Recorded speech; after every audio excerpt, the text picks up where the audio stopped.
under God.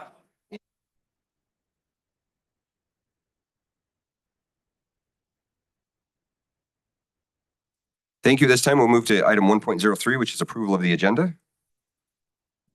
Second. All right, it's been properly moved and seconded. Is there any discussion? Seeing none, all in favor, please say aye. Aye. Any opposed? Chair votes aye as well. Motion passes.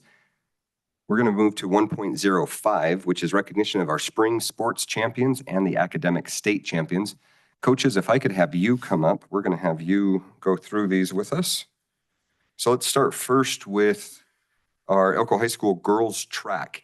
And as we go through this, if we have missed anyone or if there are any misspellings, please let us know. Go ahead and come on up with, or let Cassie Gray know, and we can get this resolved. Hey, Coach. If you want to go ahead and announce the students. So what we'll do is we'll have the coaches announce the students and then and athletes. If you'll start on this side here and then just pass along in front of the board, we'd like to shake your hands. All right, so we're gonna start by recognizing a senior who's made a lot of contributions for us. She was the defending state champion in the 800-meter dash, and she did it again this year, Abigail Ramirez.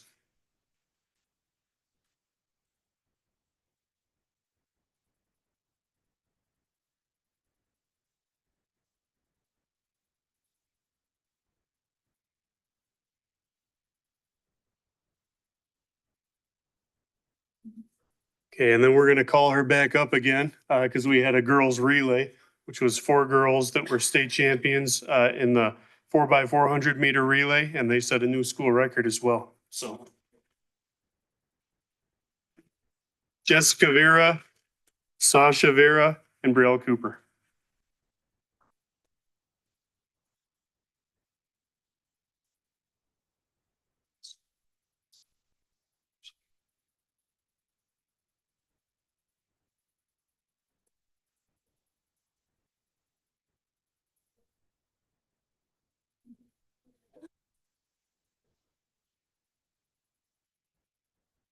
All right, our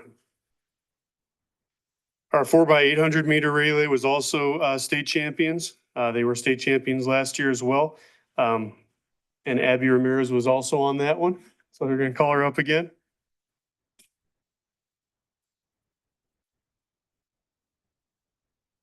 Haynes.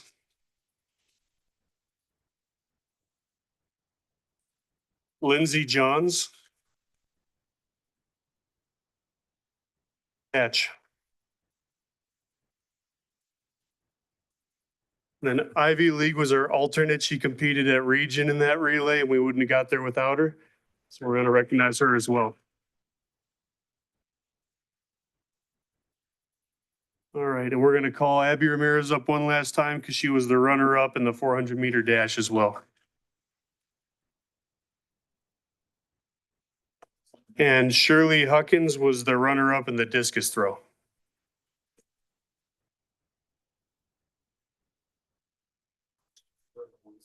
Yep.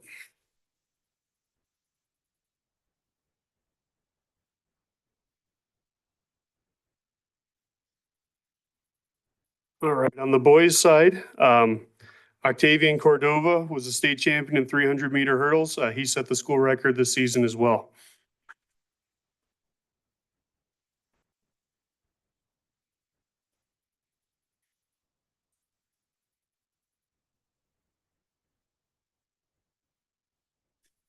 Then our boys 4x800-meter relay were also state champions. That included Dexter Wallace, Nico Avila, Christian Arellano, and Braylon Baggett.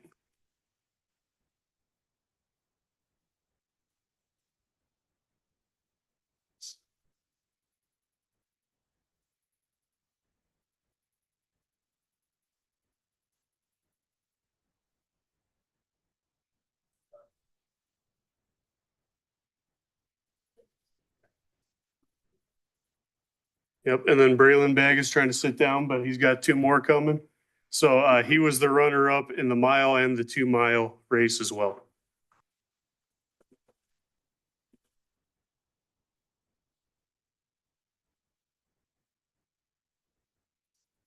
Our boys 4x400 meter relay were runners up as well. That included Nico Avila, Jake Karsrud, Octavian Cordova, and Tyler Wiseman.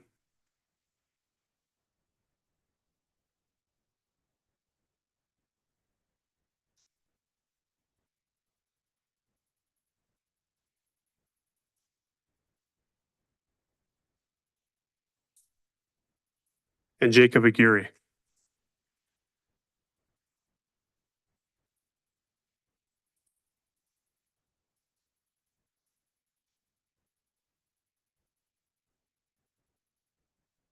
Right. I don't think I forgot anybody, did I?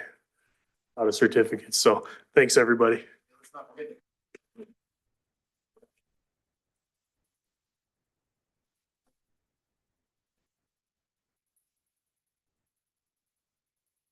All right, and do we have the coach from West Wind over here? All right, well, we will just go ahead and announce the long jump 2024 state champion, Adra Griffith Perez.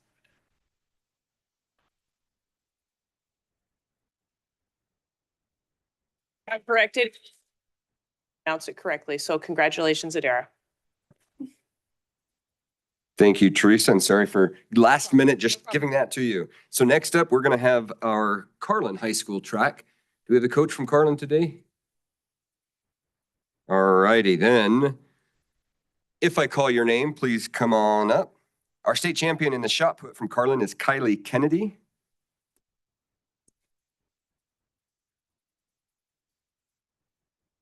On the 4x100 relay, the state runner-up, 4x100, what did I say? I don't know what I said, 4x100. The state runner-up is Maricris Vicente, Bretta Melendez, Kylie Kennedy, and JD Lofton.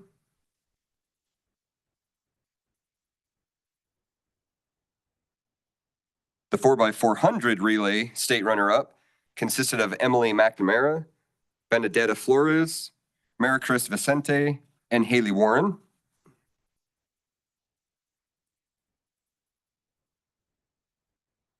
And for the 4x800 relay with Carlin High School, Carlin Combined School for the 2024 track is Emily Wall, Benedetta Flores, Haley Warren, and Jaden Lofton.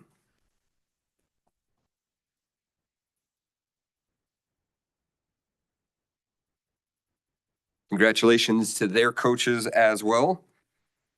And now it's time to bring up Wells. So if we could have our Wells coach come on up.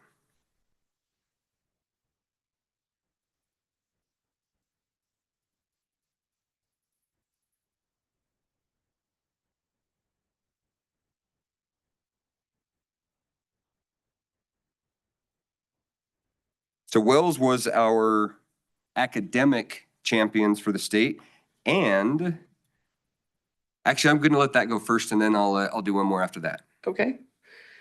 So yeah, we have the boys team they won a academic state champions, and being recognized for having a 4.0 from the NIAA and from you as well is Carson Ballard.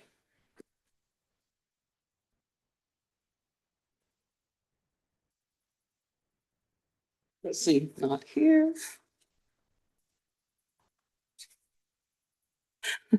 We'll get the last three here. We also have Henry Morris, Mason Norda, and Keen Walsh.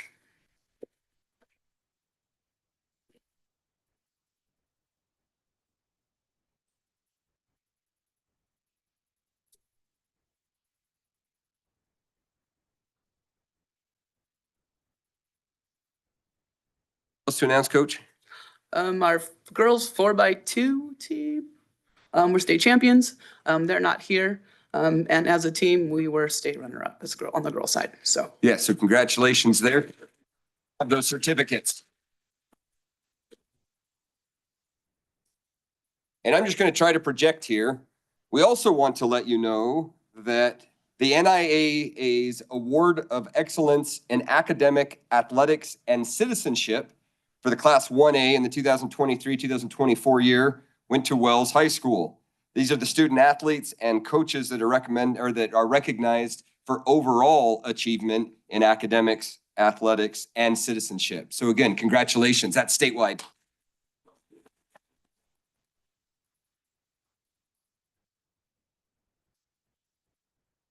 All righty. I don't think we've missed anyone. And if we have, then I apologize. Wave now. Okay, great.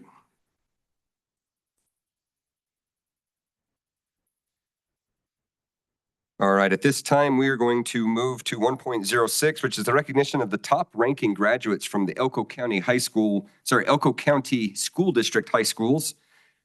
This is a non-action item. And if you are present, as I call your name, please come on up because we would like to recognize you as well.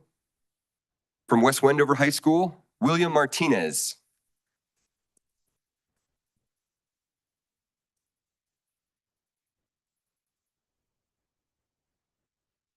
Good job.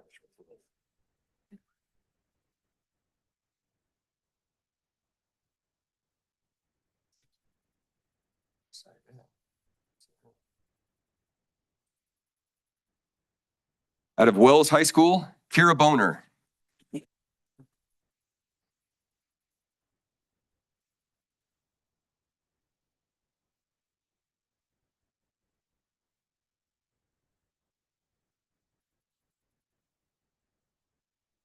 Out of Spring Creek High School, Chloe Mattis.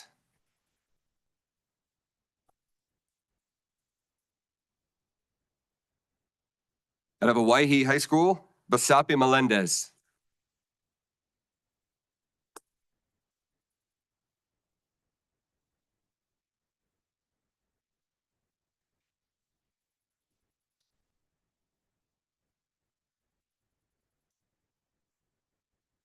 Out of the Battleborn Youth Challenge Academy, Wesley Burrow.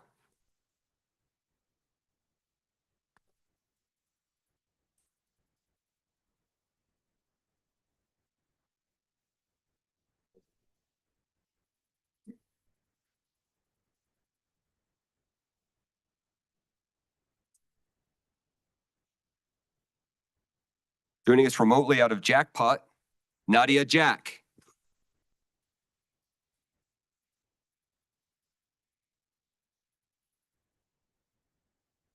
We'll get this up to you, Nadia. Out of Carlin High School, Daniel McKelly.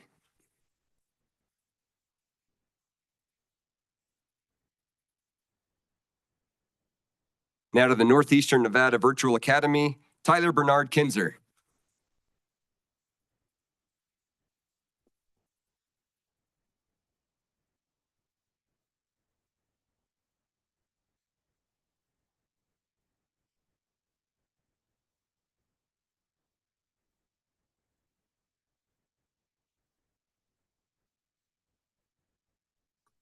Let's give all those top graduates one more hand.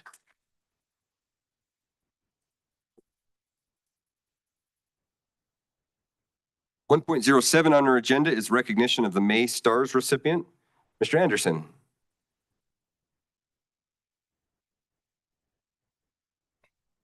Thank you. So we're going to call Amy Hunsaker back up front, please. Come on up, Amy. Yeah.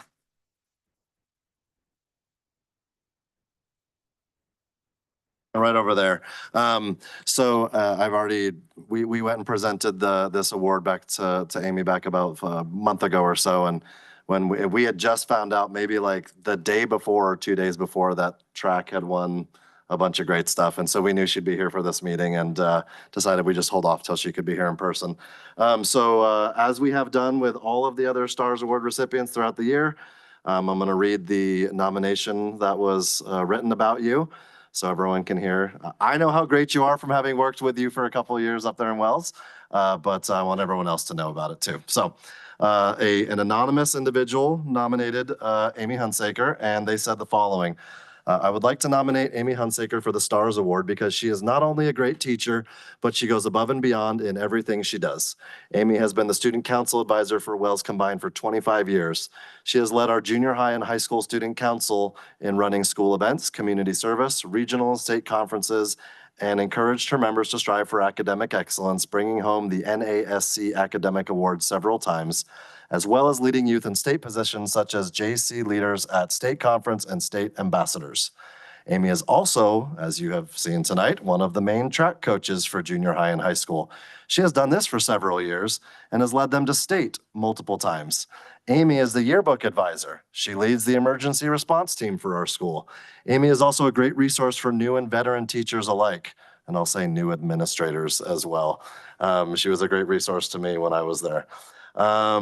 She is always happy to help with advice and materials or a listening ear.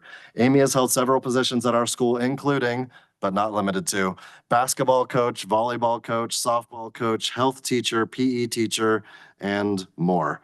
She currently teaches a lot of social studies for junior high and high school. Is that correct? Yep. Her number one goal is always that the students get as many opportunities as possible. She is the EF Tours liaison for our school, providing out-of-county travel opportunities for every 2 to 3 years that our students would not have otherwise, and she leads the accompanying fundraising. Amy is a great colleague, teacher, mentor, advisor, coach, and leader. Our campus would not be the same without her. I am sure I am forgetting a number of things that she does for the school and students, but I hope this gives a glimpse into how much she is appreciated at Wells. Congratulations again, Amy.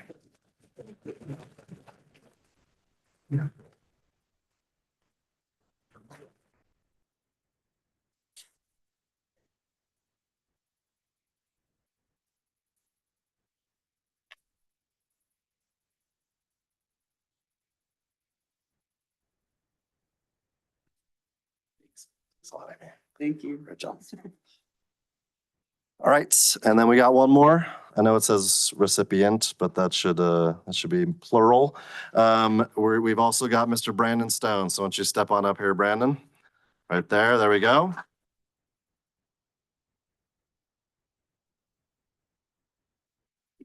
Even though I have nothing to do with the selection of the stars, I love the connections I get to have with those people. In this case, Mr. Stone was one of the first teachers I ever met when we moved here to Elko County some years back. He was my son's 6th grade science teacher, and I will say one of his favorite teachers too, and made him feel comfortable in a new town and a new school. But that's not what the nomination says. That's just my little plug for how great I think he is and how he's affected my life. So he was also nominated by someone who wanted to remain anonymous, and they said, I am writing to, oh, I'm sorry, Mr. Stone is a science teacher at Elko High School now. They said, I am writing to enthusiastically nominate Mr. Stone for the S.T.A.R.S Award. Mr. Stone embodies the essence of an exceptional educator and a dedicated leader, particularly in his role as the head of the robotics club.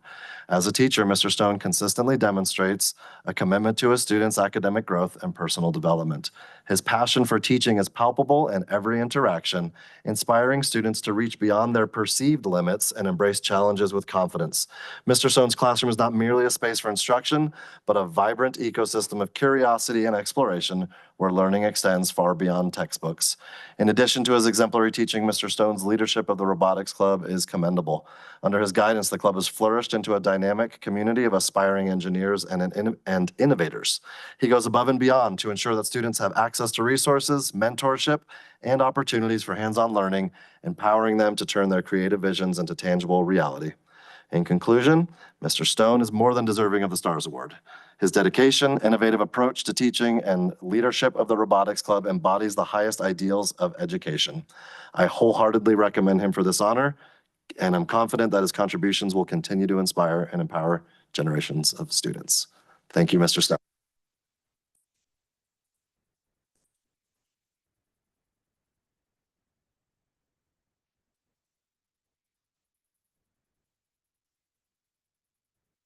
That's good. And as I conclude this item, one more big thank you. We've been giving 3 of these out every month since September. And the reason and along with the heartfelt nominations that are feel good and the wonderful presentations we get to do, we have generous donors who make sure that we can kind of spoil our award winners a little bit too. And so thanks one more time for this school year to Leanne's Floral Designs, Maverick Gaming, the Rotary Club of Elko Desert Sunrise, and the Star Hotel. So, thank you, and congratulations.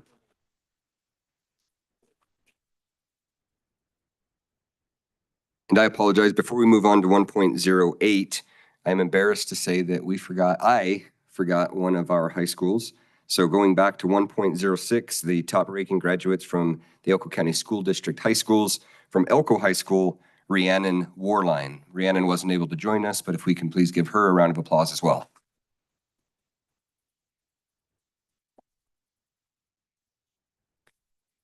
All right, we'll now move to 1.08, which is recognition of the 2024 Elko County School District Teacher of the Year and STEM Teachers of the Year. This is a non-action item. Mr. Anderson? Oh, yes. I actually did not scan the room to see if those people were here. So They are. I think I saw, are they all here? Okay, well, yeah, there's Mr. Brawley. Oh, and there's Renee. Okay, is Heather here somewhere? Oh, Heather's also here. Great, they're all here. Wonderful, sorry. All right, well, I just kind of, gave it all away, but surprise, it's those three people. So we're going to go in order of the agenda. And so first we'll have Heather Nyman come on up. So Heather is an elementary teacher. I already forgot. Is it fourth grade? Second grade. I think I did that last time too. I don't know if I got fourth. So Heather is a second grade teacher at Spring Creek Elementary School. And so she is our Elko County School District Teacher of the Year. And just anecdotally from being on part of the review committee for that, what really stood out to everyone about Heather, because it's really hard to choose from over 400 and something certified teachers, because we have so many great ones. And what really stood out about Heather's nomination was not only that she's a great teacher and does a good job with her kids and their performance, but Heather is, to hear it from everyone else at her campus, is like one of the most caring individuals you could possibly come across. Her kids love her, the parents love her and appreciate her. She is abounding with kindness and is just a really great influence on the little second graders that pass through her doors every day. And so many other wonderful things were said about her, but thank you so much for being kind. And we've seen those posters and those quotes that say, in a world where you can be anything, be kind. And we want our kids to grow up and be kind, wonderful, loving individuals. And you model that for them every day. So thank you so much, Heather. And congratulations on being our ECSD Teacher of the Year. All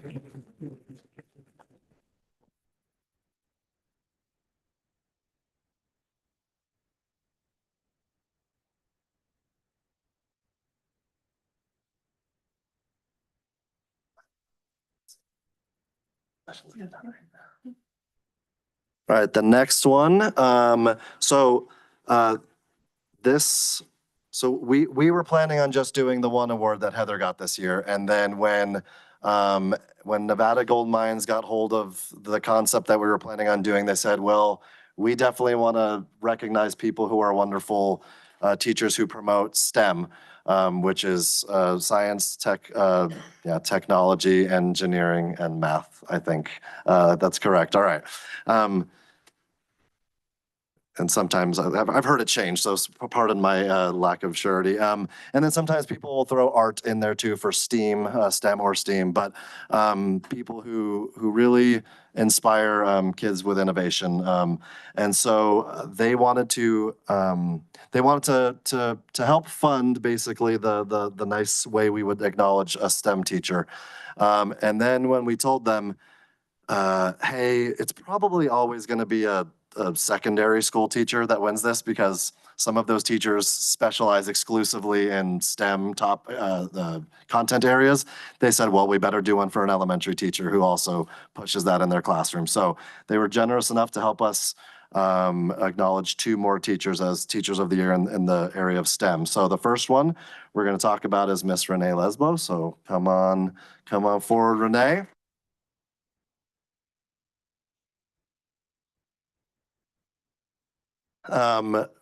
It felt like half the town showed up to Renee's ceremony at Mountain View Elementary. The whole school got together in an assembly. She was not, this was going to be happening, and it was wonderful. So much family showed up, so she was acknowledged as the elementary school STEM Teacher of the Year. She's a teacher at Mountain View Elementary, and the kids in the class, as they were all sitting there in front of everyone, they're like, "That's our teacher." Like they were so excited that, because you'd had an assembly the week before, or was it earlier that week, where you were acknowledged as the school teacher of the year? So she'd already, like, it was out of sight, out of mind. She'd already been recognized as the Mountain View teacher of the year. But she then went on to receive this as well. And kind of what's shown through there is, because in elementary school, you know, the focus is very heavily on reading and on math. And it's like, and science too, kind of thing, sometimes. And it was evident and obvious that within every opportunity she had, she took chances to excite kids, to have field trips and engaging activities that centered around careers. And she, I love the part where it says she would dress up as different as when she was going to talk about a career, she would dress up in that career, and it helped kids really envision and engage in those different opportunities. And so we just loved reading about how much you engage your students, and congratulate you once again on being our elementary STEM teacher of the year.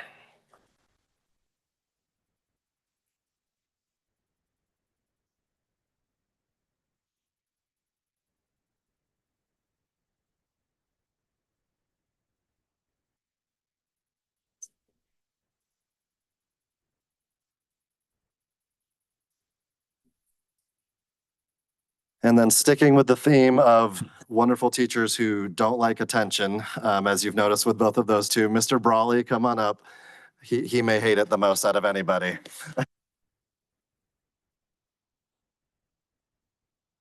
So Mr. Brawley is a teacher at Adobe Middle School, and he, remind me what your content area is called, what classes you teach? All right. There you go. Building engineers and 8th grade math and geometry. Which, you know, there's not lots of geometry going on in middle school all the time, but that's awesome that you do that. So Mr. Brawley, in addition to being a teacher who teaches those classes, you're also involved, if I'm not mistaken, with the hydroponics club that they have there. He even lent a hand with when we had our Little Shop of Horrors program. We gave out cuttings of the alien plant, and he helped with growing those from their hydroponics. And he's very engaged in the school and the community. The eruption of student applause when his name was announced in the gym was it was deafening. It was so wonderful. The kids there all love him. And he's such a massive contributor to Adobe. And I was actually flipping through your guys' yearbook today, and I was like, oh, there's Mr. Brawley with that club. Oh, there's Mr. Brawley with that one. Very similar to when we read all the things that Amy does in Wells. Similar thing. Mr. Brawley is seemingly involved in everything. He's a big part of how that school runs. And so you were an easy selection for STEM Teacher of the Year for secondary because of how much you do and the influence you have. And you're are you the chair of the committee or one of the one of the directors of the very famous, well-known ECSD STEM Fair? He also is part of making sure that happens every year. So I could go on and on, but thank you so much for how you contribute to not only the kids at Adobe, but obviously our whole school community here in Elko County. So thank you so much, Mr. Brawley.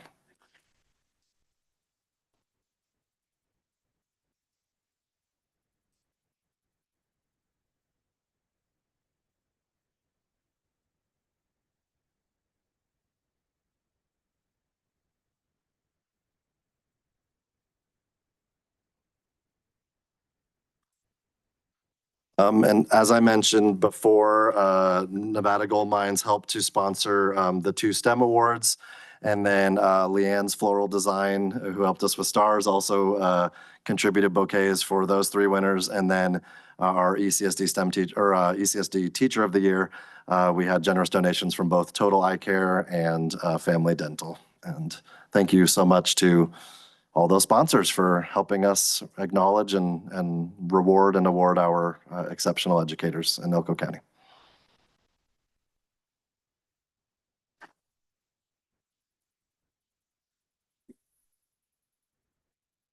Once again, we're not going to move forward. We're going to move backwards.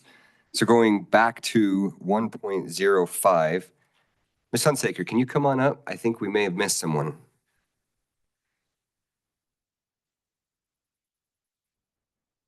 The microphone is yours and you can let us know what we may have missed. Anyone else that we didn't get certificates for that Okay. you know needs recognition, we want to recognize them now, Oh, please, okay. if you can. If I can remember. I know with us tonight, Kara Boner is the runner-up in the state 3,200 meter.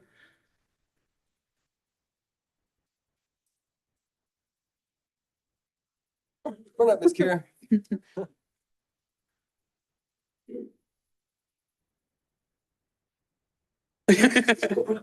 Not with us tonight. Lily Harney got second at state in both the shot and the disc.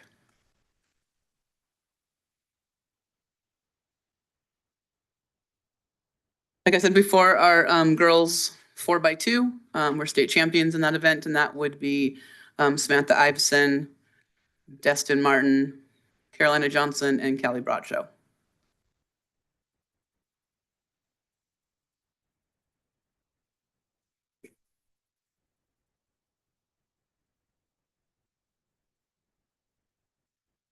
No, I think they were.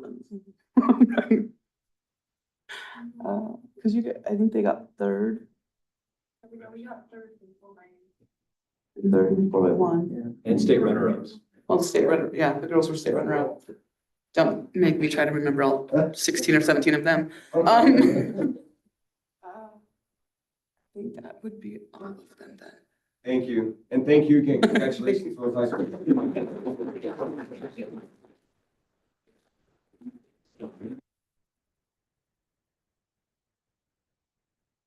And we love the shirts. Yes, absolutely. Okay. Everyone is welcome to stay for the rest of the meeting, though if you would like to take the time to depart now, you are more than welcome to. We are going to move to 1.09 at this time. This is input from the public, and this is a period devoted to comments by the general public, if any. In the interest of privacy and due process, the public is requested to not raise personnel issues except in a lengthy, not lengthy, a legally noticed closed personnel session of the board. Comments are limited to 3 consecutive minutes. A speaker's time may not be reserved, divided, apportioned, or deferred. No action may be taken upon a matter raised under this item of the agenda until the matter itself has been included specifically on an agenda as an item upon which action will be taken. With that said, I have 2 that I know of that would like to speak today. So first we'll go with Katie Hatch. Before Katie gets going, I think I told you guys I was going to get you on the agenda for this meeting. And then as you've seen with our last 2 meetings, we've had like 10 or 11 action items and I spaced it. So my apologies for that was not intentional. You're good. So we're very happy to hear you this way though. Okay. And Katie, I know I just got finished saying 3 minutes, but since we didn't put you on the agenda, do you need a little bit more time than 3 minutes? Oh, great. Hopefully I'll be okay. So All I'll right. just, If not, don't sweat it. maybe I'll read it slower than I had originally planned. So, good evening, President McCarty, school board members, and Superintendent Anderson. Thank you for your time. My name is Katie Hatch, and I am here as a board representative of Nevada Classical Academy Elko, or NCAE. We are a proposed classical education charter school for the city of Elko. We were here a few months ago to let you know we intended to submit a charter application to the State Public Charter School Authority, or SPCSA. And we are here tonight to let you know that the charter application was submitted at the end of April, and we expect a decision from the SPCSA regarding our charter in August. As we move through the application process, we anticipate that the Charter Authority will be reaching out to the Elko County School District for more information about the district and feedback on our proposed plan. I have provided a copy of our charter application for your reference in filling out that feedback form.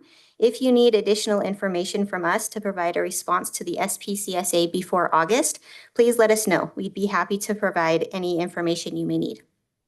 I would like to take just a minute and tell you a little bit more about our school. The mission of NCAE is to cultivate within students a lifelong pursuit of academic excellence, virtuous living, and civic responsibility through a classical, content-rich education in the liberal arts and sciences.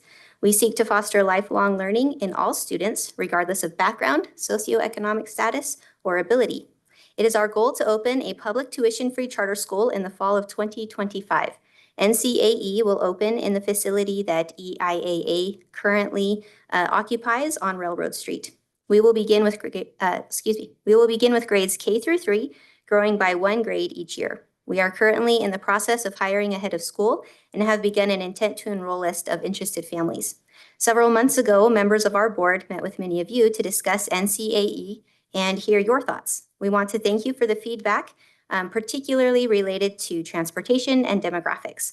We took your feedback into account and would like to provide a couple of updates to the plan that we have made.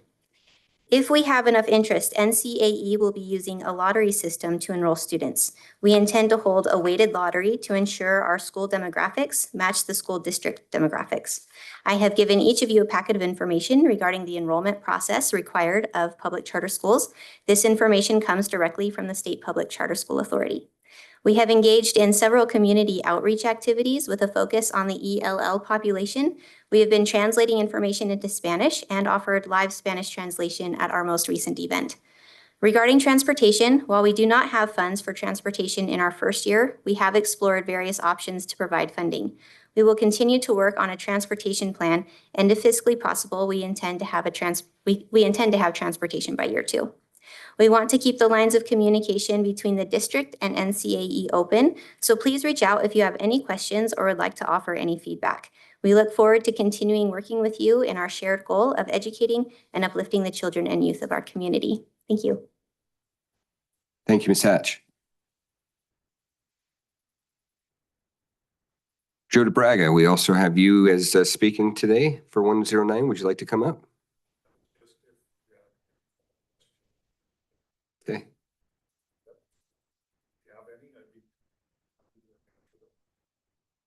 All righty, I think we're good. Thank you very much. We appreciate you being here, and if we need to get you in on a subsequent agenda, we'll try to make sure we're doing that a little bit better. Thank you. Is there any additional public comment at this time? All right. Seeing none, we will go ahead and move on to discussion and action items. 2.01 is review, receipt, and possible acceptance of the renewal proposal from the Nevada Public Agency Insurance Pool, and approval for payment from the fiscal year 2024-2025 funds. This is a possible action item. Welcome back, gentlemen.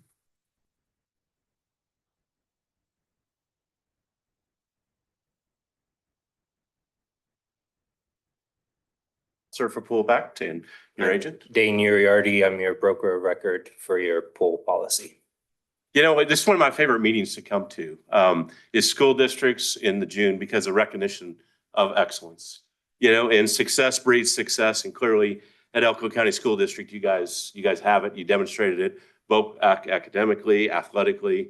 So you're doing a lot of great things here. Yeah, we hope that we believe that we're doing a lot of great things at Pool Impact as well. Let's see if I can just use the arrow key. So, let's go.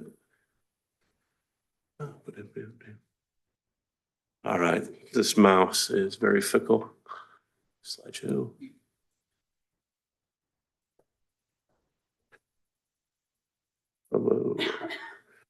There we go. Thank you. So the members are at the center of everything that we do. We're member owned, member governed. You own us. This is, if you will, a way for us to report back to you as an ownership. We have an executive committee. On that executive committee, there's 2 members of school districts. The members Dan Murphy from Pershing County School District and Ann Sear from Carson City School District. And Elko County is represented on the executive committee by Amanda Osborne as well. We have a loss control committee. We have an HR oversight. We have law enforcement committees. So a lot of things that we do are brought up by the members for things that you would like us to do to create excellence within our program. Your insurance coverage is listed up there on the board. There's no significant changes in our coverage in this upcoming year. We're able to maintain the high limits, $300 million of property, $150 million on flood and earthquake coverage, $10 million of liability, and wrongful acts, including SAM cases. And, you know, the Pool budget, if you look at that blue Pac-Man figure, that's the claims expense. You know, claims unfortunately do happen. And as owners of a company, we got to make sure that we have enough money to pay your claims and members. There's 15 rural school districts, over 140 members throughout cities, counties, school districts, hospitals, and special districts. That's the largest piece of the pie. The next largest is member services that we provide to our member agencies. So what are those type of services that we provide? We provide risk management, school safety, human resources, e-learning, health and wellness, and cybersecurity. And I'm just here today to highlight a couple of those and talk about success that's going on here at Elko County School District. I'm sure you're well aware, but school safety. We have a contract with Jeff Kay and his company, School Safety Operations. They do hazardous vulnerability assessments. Your assessment has been updated, your emergency operations plan. You guys had some training back this past year related to that. We provide grant assistance. Some of that grant assistance was for some CPR equipment as well as stop the bleed kits, about $20,000 at no additional cost. So it was given back to you to invest in those things. You also had a grant to send a member to the International School Safety Conference. And one of the things, 3 years ago, I attended the School Safety Conference, and there was a vendor there, OpenGate. And OpenGate's a security system. You guys have a pair over there. Tonight it wasn't set up, but I've been at meetings where you guys do have it set up to provide school security. What is so cool about those is that the portability, so that if there was a school that goes into lockdown mode, your school resource officer could take those open gates, set it up in a location at the school, and as a clear classroom, so you can have students walk by, provide school safety.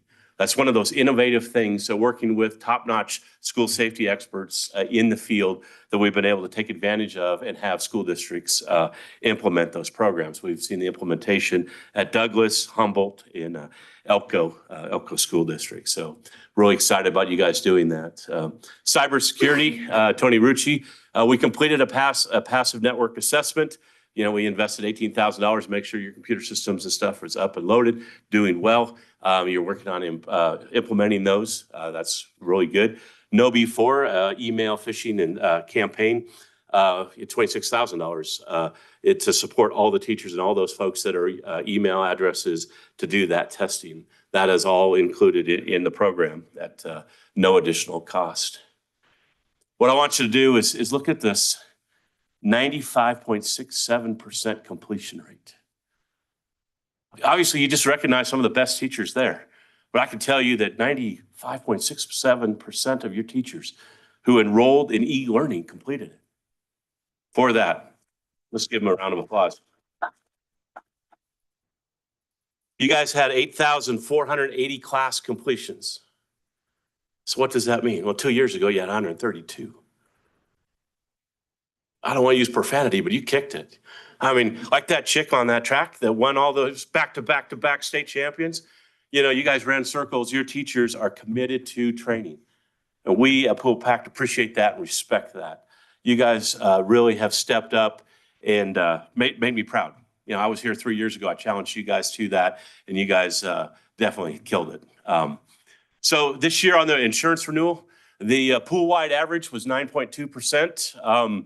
You know, and everyone wants to be above average. Well, in this case, you guys were below average, which in financial terms is awesome because your rate was only 3.54% increase in the insurance cost. There are some schedules there where you can see some of the exposure changes, increases in payroll, the insured values, those type of things that go into that underwriting.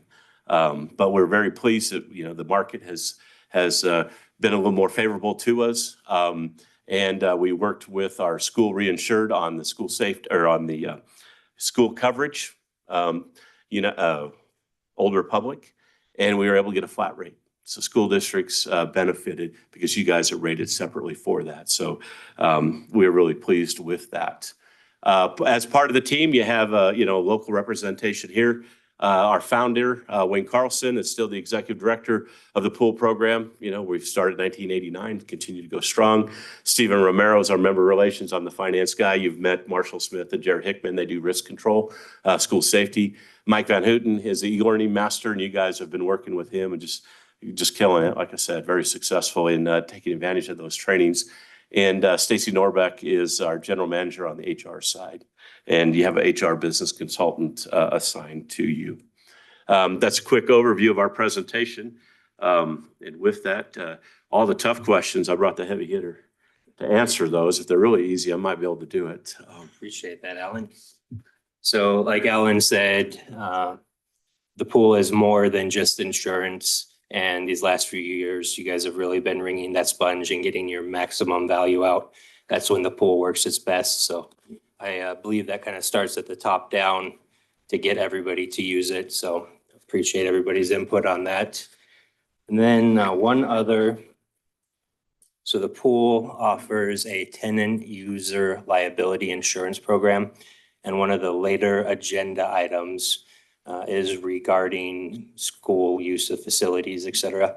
So the way this works, every location will have a code and you can give it to, say I have a basketball team and I want to use that location. The coach or the organization, whoever, can go on there and purchase low-cost insurance directly from that. The certificate and everything's created and it's pretty seamless. Or, I mean, if they needed to, they could come to somebody like me. We could do a special event, but I feel like this TULIP program is the hot ticket. That way everybody's covered. They're covered, you're covered, everybody's in compliance, and if the unforeseen happens, it's not a huge issue. Any other questions for me? I just had one regarding the increase at 3.54%. Is that just based on our activity, or is that how much everyone goes up? So each entity is rated separately. Right. And pool-wide average, as I said, was 9.2. Okay. Okay. So if you take all the members, and the other thing that goes into that is exposures. So for example, the building values, let's say enrollment increases or decreases, the effect of average daily attendance. That's one of the issues. Your payroll increased 7.6%. Insured values went up 3.9, but it's calculated individually by entity. The school district average was higher than the 3 point. Theirs was, I think actually got that number. I think it was almost 5% was school district average. I heard the number before. I just didn't connect it until right now. So thank you. So no, we're really excited about the positive things that have happened, here at the school district, and the rates that we're able to get, have been favorable. We've struggled on the school side in the past. And then one more question. It's at a $25,000 deductible, and 2 years ago we were at 10. And I'm trying to remember last year, was that something that we elected to do, or is that just a change in the? So what happens is on the deductibles is an entity can pick what level. Right. And if you want an optional quote, we can go ahead and get you that dollar amount. There are other school districts that have $50,000 and $100,000 deductible. And what we recommend is people gradually work their way up. And one of the things that I've worked with, as a matter of fact, the Churchill County School District helped write a resolution where they established what's called a risk management fund. Okay, so they established a special revenue fund for risk management, and they put funding into that so that as they raise their deductible, and I think they're now at 50,000. Okay, that they have money set aside so that if there was 3 claims, that let's say that they have 8 times. So if they have 8 times, they have $400,000 in that fund, and you have 3 deductibles, and let's say that it went above $50,000, then, they have the $50,000 to pay those claims, their deductible portion out of that. And then with the higher deductible, the overall premium cost goes down. That's calculated by an independent actuary, separate from Derek from Bickmore Actuarial Services does those calculations. So the question becomes is, where do you find that fine line? There's some entities that have 5,000. I think the highest that we have one member that has $250,000 on property, but other than that, 100,000. Most stop at 50,000, and and then they put that savings aside, so that if and when claims happen, that money's there. So they're self-insured and they have confidence in what they're doing at the entity level, then it makes financial sense. We had one entity, and they're no longer a member, but the board looked at it and they said, you know what? We're going to have more, there's break-even point, right? So you do the math. Yeah. And the math was 19 claims. And that county commissioner said, I think we're gonna have more than 19 claims. We ought to lower the deductible. And they did. And I was like, wow, you're an owner of the company. You know, we provide insurance, but you guys own us. And that guy made a decision. He says, we're that bad. I have zero confidence in our organization. Let's lower the deductible. You know, and unfortunately they had high claims and, you know, then premiums followed and they're no longer a member. But, you know, raising the deductible is a financial decision. You know, we can work with you and your staff and Dane to analyze that if you want to go higher. If you want to go lower, you know, you can do that as well. However, the premium will go up. Understood. But you guys are doing good. So, Yeah, I mean, the that's- goal may be to try to incrementally get you there. And But if, that's my next step is that something we've looked at and that as far as the costs, you know, lowering our costs with a higher deductible, if we haven't had the number of claims that, you know, like, I know it's not 19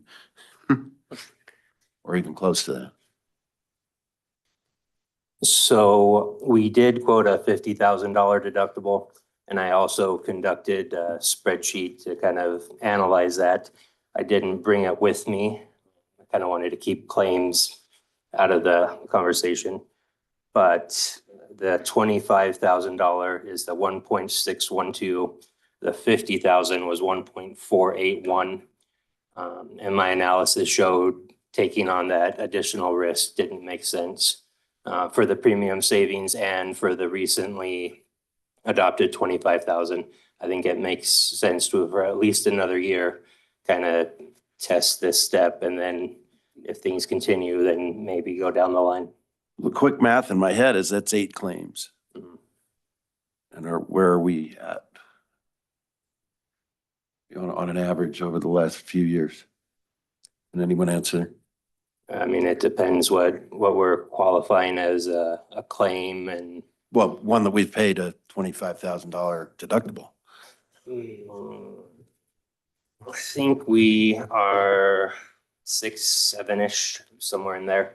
The problem with a lot of claims is it occurs and then has a long tail on it, whether that's through the legal process or whatever. And then you truly don't know the ultimate cost until the dust settles 2-3 years down the road.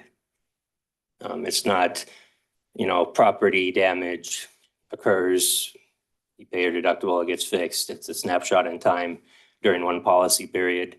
A lot of the legal claims have a lot longer tail. But it's still one claim. It's still one deductible. It is. So I mean, that's where I'm looking at just cost savings. I'm looking if we can save a couple $100,000 and we're risking 8.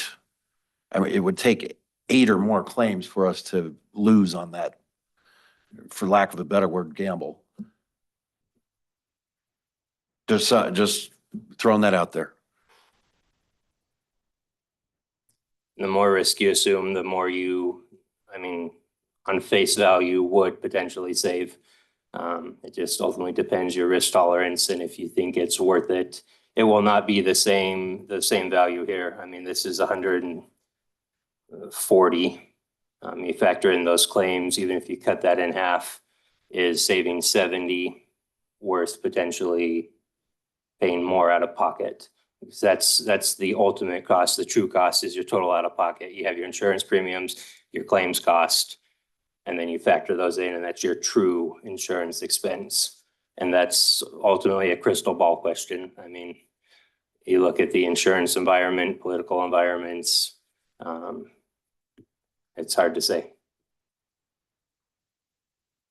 Right now, you kind of have a $25,000 stop loss. 50 is not huge. Right. That's not a huge jump. I'm seeing a $200,000 savings right off the top is what I'm seeing. And then if we go more than 8 claims, then, you know, working up from there. Anyway. I'd like to see the math on that a little further. No, it's 140 just from a pure premium basis. The potential savings from 25 to 50. Going from 1.4-ish to 1.6. 1.48 to 1.6. Okay. I like the way you're thinking. Well, right. The question, you know, that's good long-term thinking. The question then becomes, how fast, how quick do we get down that road?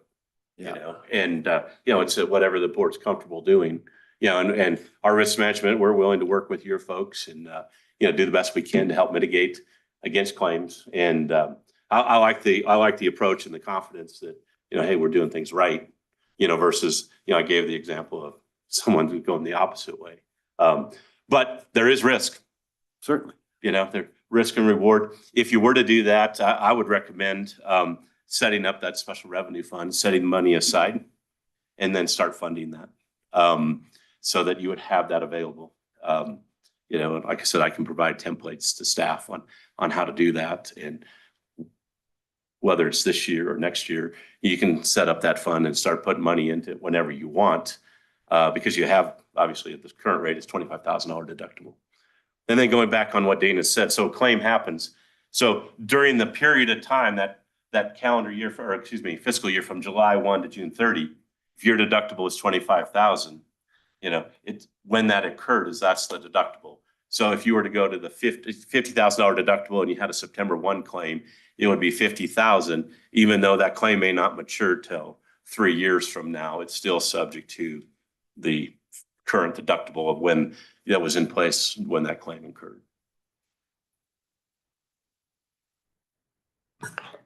And Jeff, I know you like to look at the numbers in the member coverage summary document. Page 9 has that 25,000 versus 50,000 deductible comparison, I believe. Which document? Sorry. Member coverage summary, page 9. Actually, let me back On that the up. agenda, it's titled 2024 NPAIP proposal. Yep. Yeah. On 9.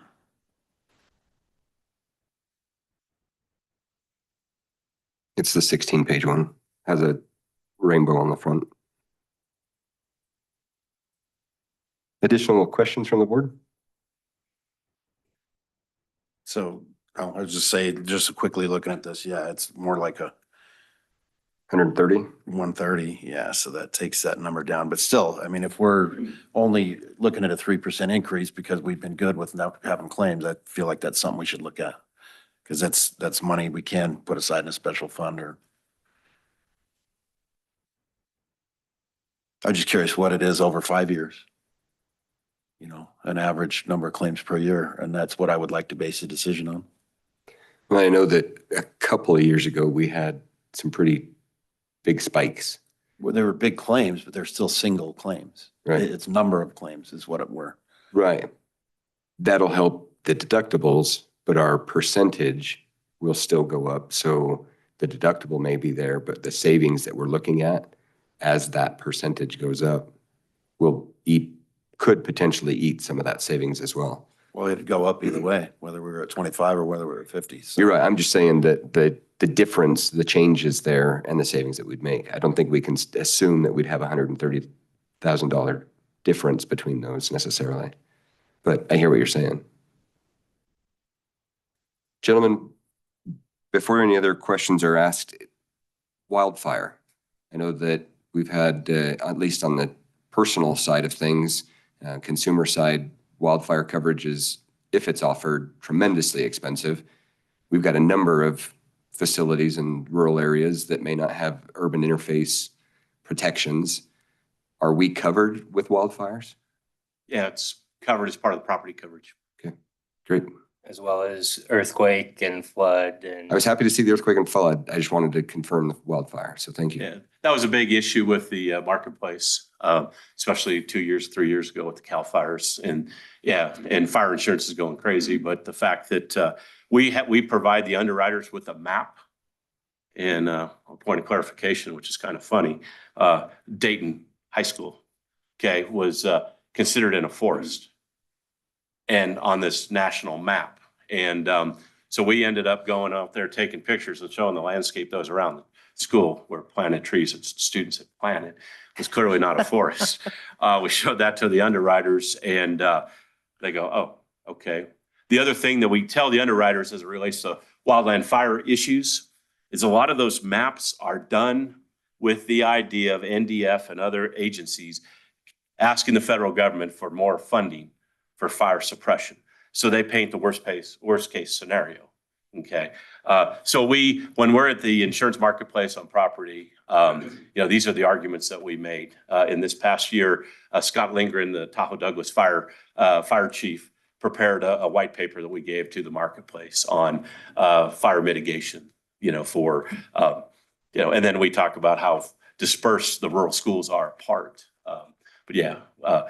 Difficult coverage for a lot of entities, but knock on wood, pool's been successful in, getting favorable coverage as it relates to wildland fires. Thank you for your work on that. Additional comments or questions from the board? How would the board like to proceed?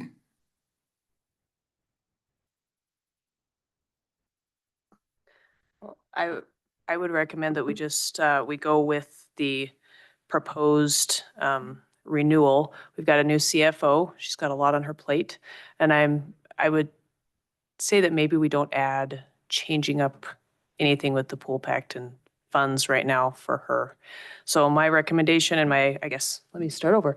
I move that we accept the renewal proposal from the Nevada Public Agency Insurance Pool in quotes, or and approve, an approval for payment from fiscal year 24-25 funds. Second. Thank you. It's been moved and seconded. Further discussion? All right, seeing none, all in favor, please say aye. Aye. Any opposed? Chair votes aye as well. Motion passes. Gentlemen, thank you very much. Thank you very much. Because this seems to be the theme tonight, we're going to go backwards again.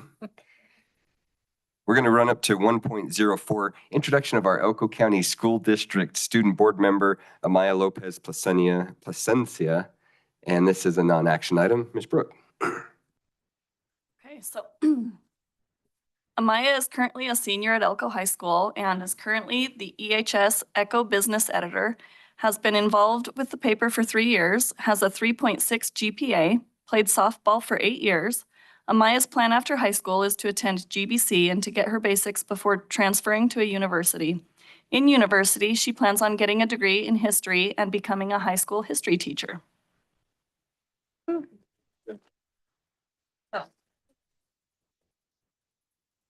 Anything? I don't know. I'm kind of nervous to be here. That's how I'm about it, honestly. I think it's just a little more nerve-wracking than graduating. We're glad you're here. Yes, thank you for being here. And Jeff will help you to, calm your nerves if need be.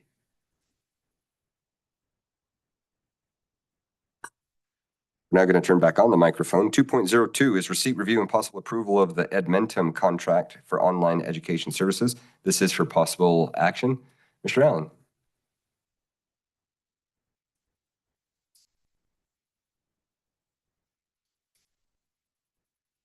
So we had some issues with Edgenuity this year, credit related stuff, had to move some classes around.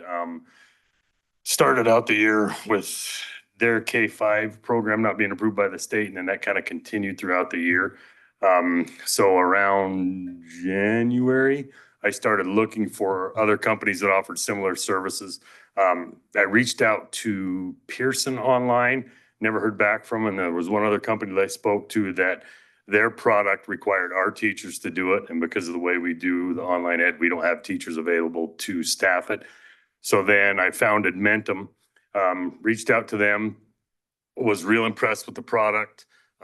Their class list is much more substantive than it was with Edgenuity. There's more classes available to kids that have been state approved. And then one of the other kickers was there was a pretty significant savings.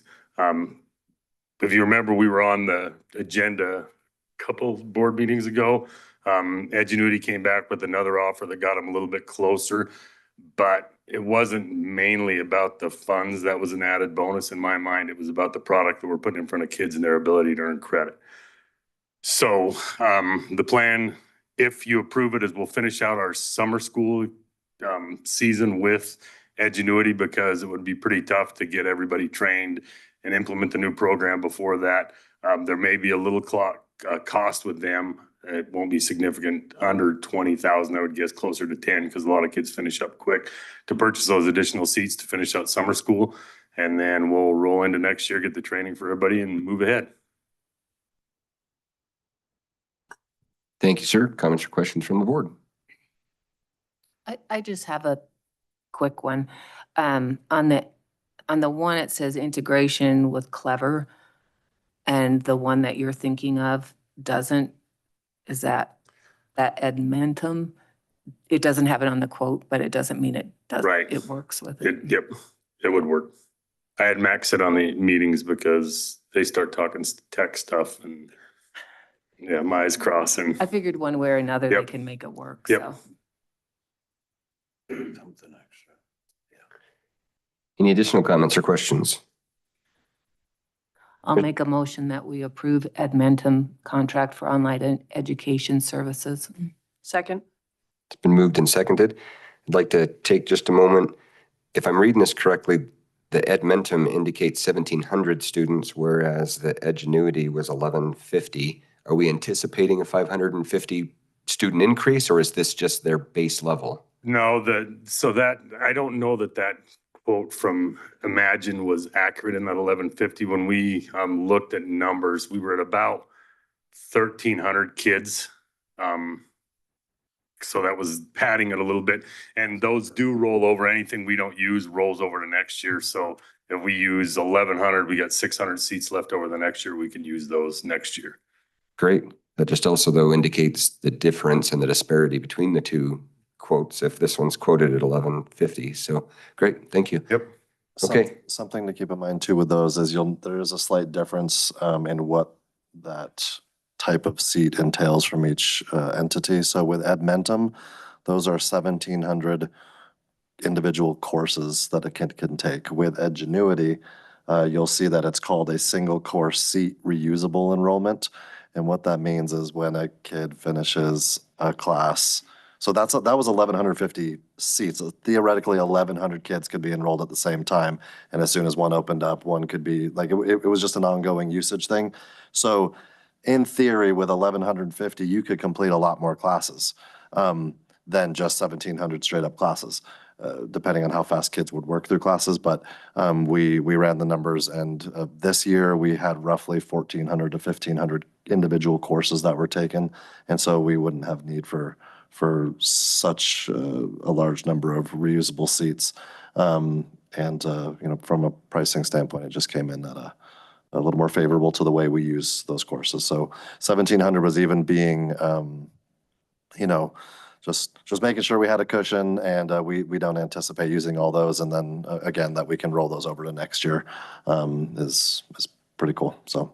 And another thing I really liked about it that I forgot to mention is there are embedded within the Edmentum program, there are days where it's synchronous learning. So it's not just Johnny or Judy at home on their computer doing the work. It's okay, you've got to be in class at whatever this time is, or you've got to at least view that. So there's a little bit more, that appears there's a little bit more interaction between the instructor and the student, which I think is, well, not just I think, research says that's the most important thing to a kid's education is who's in front of the class teaching. So.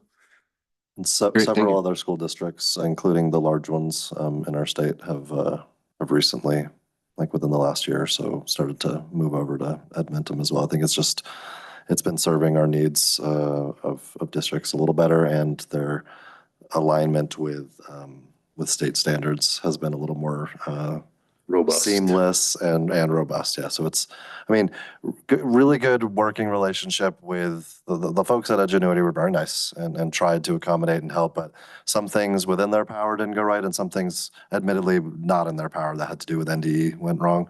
But in the end, both financially and just from a sanity's sake for our staff and our students and Robin and Paul down the hallway, this just felt like the right move to make. So it was good on multiple fronts.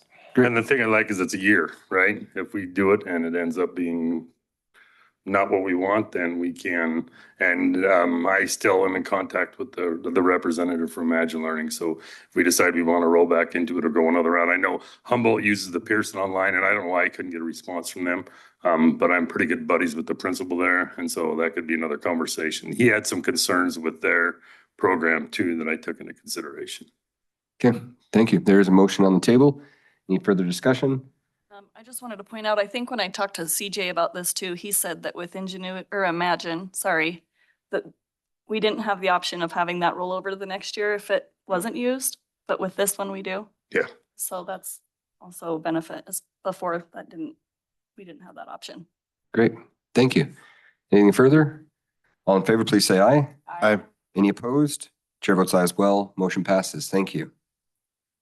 2.03 is receipt, review, and possible approval of contract with NOLAEducation LLC to implement a S.T.A.R. Academy program at Adobe Middle School, and this is for possible action.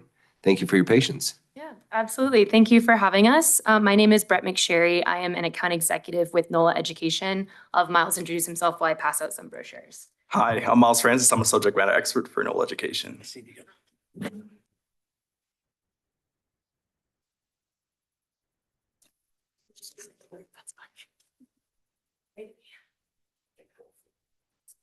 Okay. Yes, you do have to share some brochures, but I believe you should also have an online copy that Superintendent Anderson shared with you prior to the board meeting. So just a little bit of context to what our program entails, and then also what we've been doing in your state, as well as how we've been working with your district so far. So basically, S.T.A.R. Academy is a turnkey customizable solution for middle school students who are typically disengaged in a traditional classroom setting. So it's all project-based learning for their core content classes. It's a school within a school solution. So the page that I passed out to you, that's kind of what the academy would look like. And when it's turnkey, we include all of the furniture, the curriculum, and the technology necessary to administer this program. It's project-based, like I said, so if you flip to the very back of the brochure, some of the projects and the modules that we offer in class are listed there, as well as the career exposure that students have the opportunity to explore when doing those modules in classes. This is a middle school program. We're looking at potentially implementing this with your 8th grade students at Adobe Middle. It is for those kids who are not really engaged in a traditional classroom setting, maybe the more hands-on learners, students who might need a multimodal approach. So that's something that we've done really intentionally since 2005 when we were first created with the South Carolina Department of Education.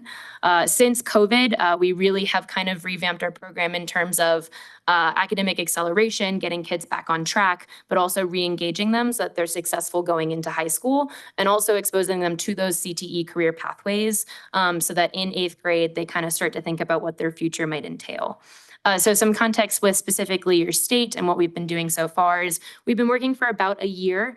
We met with Superintendent Anderson and some of your other staff members about 6 months ago. Y'all were interested, so we had a letter of interest that we submitted to the state. We've been working with your governor's office as well as DETR and the Department of Education, and we were able to obtain funding for a pilot program here in Elko.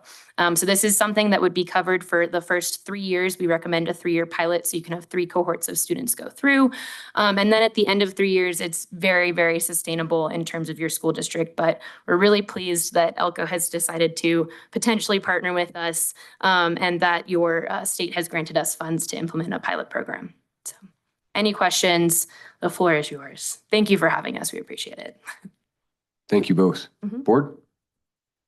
Just to be clear that state's covering it, this isn't out of our general fund or anything, is zero. Yes, yeah, for the first 3 years, everything is included. And then also at the end of the 3 years, everything that we've delivered is the school districts to keep. So the curriculum, the technology, the furniture, everything, even if you don't decide to renew services with our company. I'll just throw in a little bit more context to it. I mean, so Brett's been awesome from the beginning, and Miles has been great since I met him yesterday.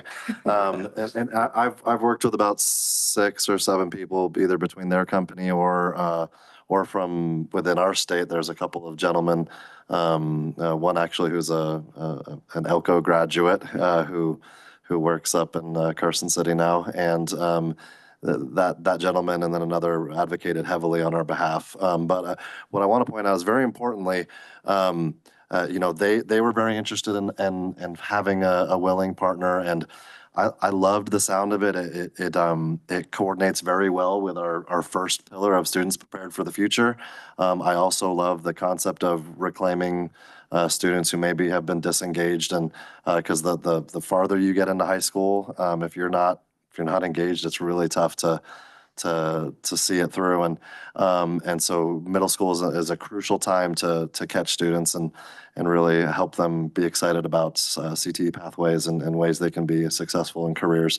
But the most important aspect of this was, and they said it too, they said this needs to, like, you need to, we really want to have it here, but it's got to be the right fit kind of thing. And they said, let us know if you think you got the right fit. And I talked with several of our schools, and to the school's credit, several, I'm not going to mention the other ones, but other ones said, this does sound great, but it's probably not the best fit for this reason or for this reason.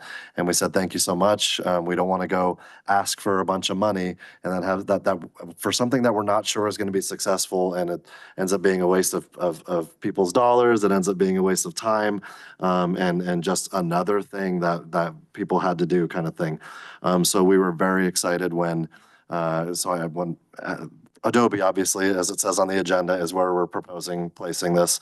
And when the conversation came up with Adobe, it was just, the reason we're moving forward is because the Adobe principal, who is seated over there, the Adobe teachers, who need to be all in on this, are seated over there. When they heard about what it could offer, what it would entail, and the type of benefit it could have for our students, it was a resounding yes from Adobe. And so the only reason we even went forward with a letter of interest was because I knew that we had people that were in on this. I didn't have to convince anyone. I didn't have to twist their arm or anything like that. They were very excited about the opportunity. And to the credit of the S.T.A.R. Academy folks and the gentleman from Carson, just what you said, Jeff. I said, so this sounds great. I don't have $1 million though, and I'm not going to have $1 million. And they said, if we get you the $1 million and you have the right people, are you guys willing to give us a chance? And I said, let me see if I got the right people. And so the stars all kind of aligned, great credit to, I mean, honestly, I wrote a letter of interest and made sure I had some exceptional educators, which I already knew I had. And I even told them, I said, I think I know the school that's going to be able to do this. I'm pretty sure I know the school. And it just worked out that was the case. So they advocated, they talked with who they needed to talk to, got creative with what types of funds could potentially do this. And so in the end, that's how we ended up with Dieter being the department that could fund this through some grant money they had. And that department has been wonderful too. They understand the timeline of this, and they know that basically if you guys approve this tonight, that tomorrow morning we're going to request that money. We're going to get that money. We're going to get started, and we're going to have this ready to go. Teachers trained all before kids come here in August. So lot of hard work's gone into this. And when Jeff, you and I, so you've met Brett before, right. And when Jeff and I were in New Orleans for the NS. Yeah, it was the National School Board Association. NSBA. Yeah, I was like, shit, I'm gonna say the wrong. That was when the moon was aligned. Yes. Yeah.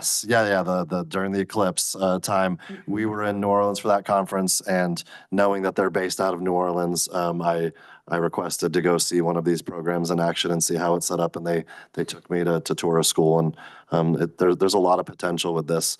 But again, it's if you have the right people, and I just want to assure you that we have the right people to do this. I have a lot of confidence in them, and the fact that they've sat through an hour and 20 minutes of a board meeting that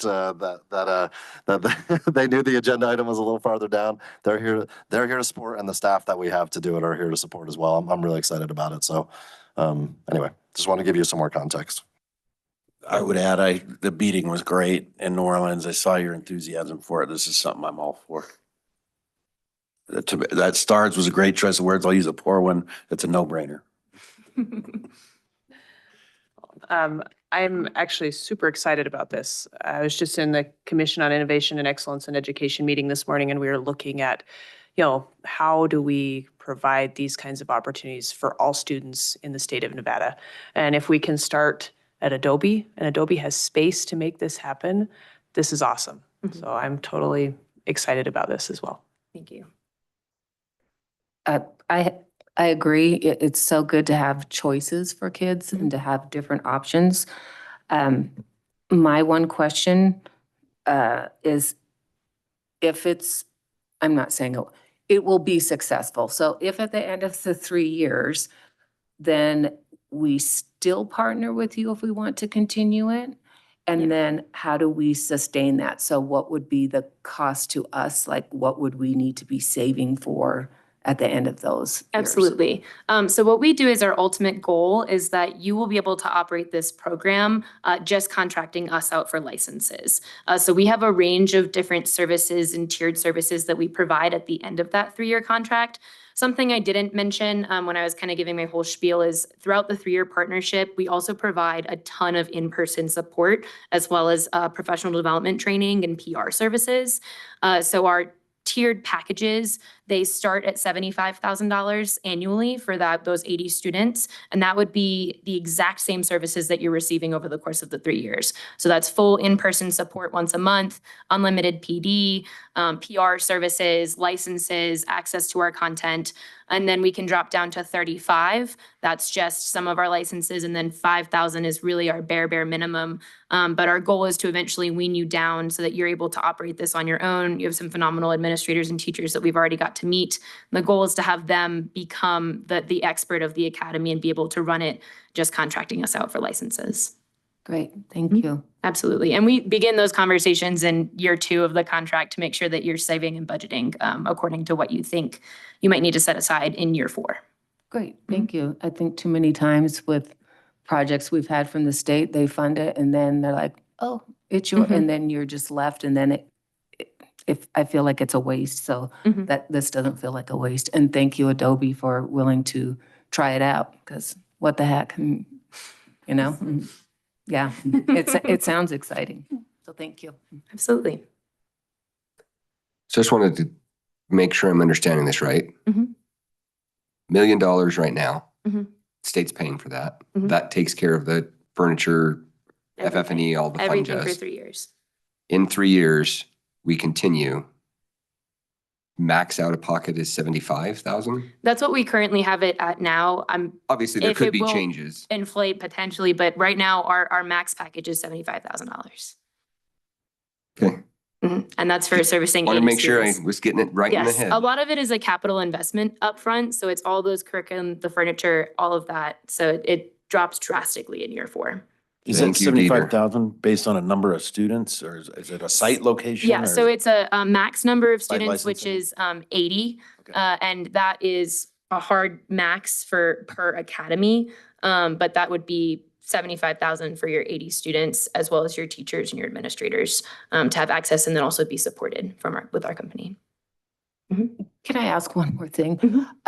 And it might be for Emily, I'm not sure. How do you choose the students? Are you choosing them or the school is choosing them, I assume?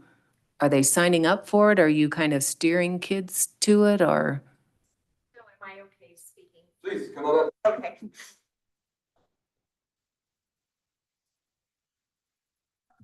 Really good question. Thank you. Thanks for even, this feels like Christmas to me to even have this opportunity. So excited for Adobe. So what we've done just in looking at what the aim is for the S.T.A.R Academy in helping kids who might just be kind of floating by. They're not thriving. They are credit deficient in 7th grade, which makes them very at risk for not graduating. And then we also didn't want to have students that had big behavior issues or attendance issues. It's just kind of that student that's not thriving, doesn't appear to care about school and needs a different setting. And so we went through that list. I went through the list with my teachers here and with Ms. Gohl here and Mr. Zatteray and the counselors and our CIS person as well, our EL person, our special education teacher. We wanted to make sure that this would all mesh. And we have 80 students that we have in mind for this. We haven't asked them yet because we want to make it a really special rollout. And so we're really planning that as being like this really big deal. And they'll be committed to that for the year, like they can't say, well, this wasn't for me, I want to. So we are going to, we spoke about this today. This will all be like, the families will be coming to the school. We're going to do an open house. It's going to be a special invitation. They're going to get t-shirts, pizza. Like we're going to make this into a big, like, welcome to the S.T.A.R Academy. And they will sign a contract with their parents. Yeah, and I think that you said that they had about a month. Mhm. If within a month it's not a good fit, then we can move somebody out and move somebody in. But we do need to stay within the 80 students. We can't bring in more. Okay, thank you. Yeah. That was the question I was gonna have. Foresee this going really well, actually. So what happens in year 2 when, are you still going to be selecting those students as staff? What happens when parents are calling in and saying, I want my kid in this, and maybe they're not a student you would have picked? I How do you deal really with that? hope I have that problem. I'm like looking at it and I'm like, oh, my boys would love this. I think they would. Yeah. Yeah, right. Right, this is how you do it. No, it's such a good question. And we've even thought about that. We would like to build leadership within our S.T.A.R Academy. So we would like to provide opportunities for our S.T.A.R Academy students to be able to interview the incoming students, possibly. I don't know if we didn't talk about that, that's a good idea. but that would be something that might be able to roll out in year 2 and 3. Okay, one more question. Oh, sorry. So I know it's a school within a school. Are they going to attend lunch at the same time as their peers and everything else, to where they still are part of the Adobe school environment and everything? They're just kind of doing classes in a different way, or how does that work? So Ms. Gohl, Jen, created the schedule today because she is that amazing. And our blocks will need to be 90 minutes because we're a 4-day week. So, and because this is also a credit recovery program, and so they will go to 4 core classes, 90-minute classes, and then they will have 1 elective course. And that elective course will be the usual 59 minutes that we have at Adobe. We're switching around the lunch time because Jen figured it out. And credit where credit's due. I never would have been able to do all of this quickly. It would have taken me a lot longer. And we're going to switch the lunches around. So we'll have 8th grade lunch go first instead of second, and the minutes add up. And how about the space? Do we have the space? We're gonna need extra classrooms, or how that's gonna work? So we had, they came in to measure today. And so they got all their rooms and we've got the space. We're good with it. We feel good about it. And then we had the 1 extra spot that was like our planning spot, our flex space. And right now we had our home ec, which is the teening to adulting class. We had our kitchen set up in 1 room and the sewing machines in another, just to give her more space. We're going to move the sewing machines to the trailer, which she was good with because she still gets the extra space, which we never had before. We never made that adjustment. And so that space where the sewing machines are now is going to be a nice flex space. and conference room and planning area, which I think is going to be amazing for Adobe in the long run too. Those kinds of spaces are always used. So one last question. So you're trying to fill 80 spaces. I know you have 80 students identified, but you have to get them on board, their parents on board. Have you ever had issues on your first year filling all 80 spaces? How? Yeah, so with a school this large, we haven't. It's typically when we're working with smaller school districts where they're maybe choosing from 120 students, and then we might not fill to capacity. But with this many students in a grade level, we haven't typically had any issues like that. And especially given, I know it probably seems really fast in terms of an implementation timeline, but this for us is a really ideal amount of time. We typically ask for about 6 weeks from contract signing to startup. So we move very quickly. And then when it condenses is when we potentially see issues with enrollment. And also, like you said before, hopefully this goes really great and we've got more people interested. There is always an opportunity to add more STAR academies. That's something that we're continuing to do, working with your state. This is obviously a pilot. So if this goes all well, hopefully they'll continue to fund more and potentially expand within your state and even your district. So. But you can only have one, you said, at a school site, so. You can have multiple. Oh, yeah, you okay. can absolutely, you can have multiple. We also service different grade levels. So if a 7th grade academy was something that was of interest next year, if this one goes great, those are things that we can look into for expansion. We do that all the time with school districts. We have a district in Mobile, Alabama.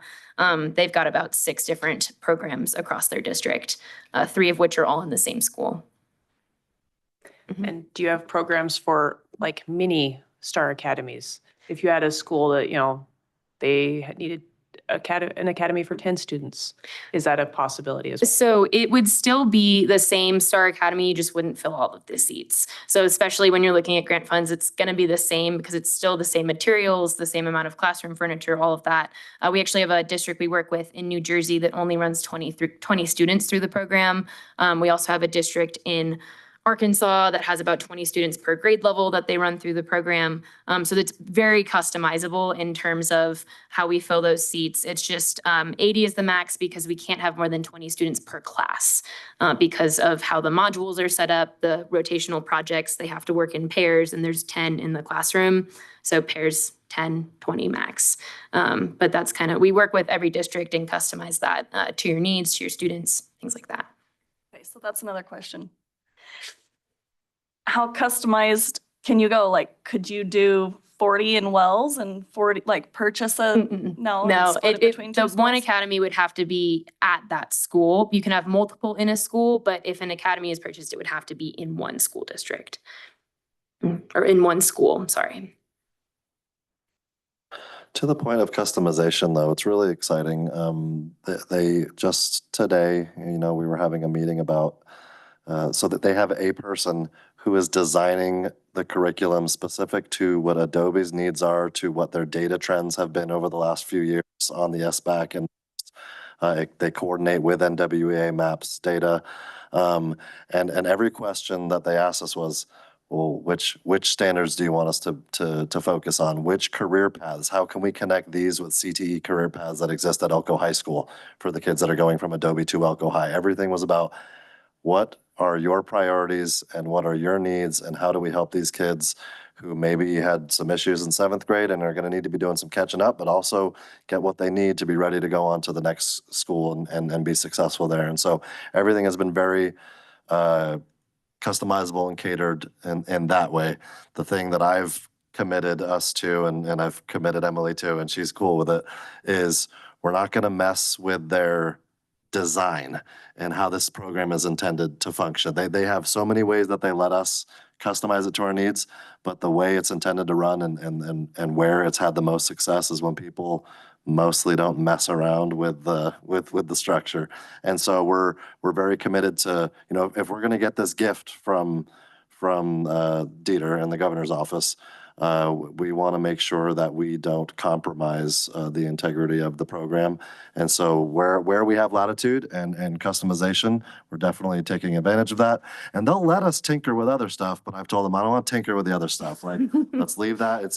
They've got proven data and success in other places when they stick to the program. And so we're willing to to take that, that chance with how they've structured it right now. So customization's been great. Mr. Chair, Please. I know there may be some other questions and comments, but I move to approve a contract with NOLAEducation LLC to implement a S.T.A.R. Academy program at Adobe Middle School. Second. Been seconded a couple of times. All right. Okay, are there additional comments and questions? All righty, my turn. Okay. Space has already been talked about. Thank you very much. Core classes versus electives have been talked about. Thank you. These are our teachers. We're not displacing any teachers. Great. So next question, and I don't know how to ask this, but Mr. Brawley, if you're the science teacher, do you stay in that class all day except for the elective? And then the elective is your, there's a prep, thank you, your prep period, or do you go back and forth between two different classes? Same class, and then that flex area would be for planning during the prep with the other core teachers. Okay, thank you. And yeah, I think that's good. I'll follow up the rest with Mr. Anderson. Okay, thank you. Any additional comments or questions? I'll just throw out too, we've acknowledged Mr. Brawley, who is here for other reasons today. So if the other staff, if you wouldn't mind standing from Adobe. That'd be great. So next to Mr. Brawley is Miss Flores, is that correct? She's gonna be teaching English. Mr. Brawley, you're doing math, right? Yeah, he's gonna be doing math. The gentleman with the sunglasses on his shirt, that's Mr. Medeiros. He's doing the social studies.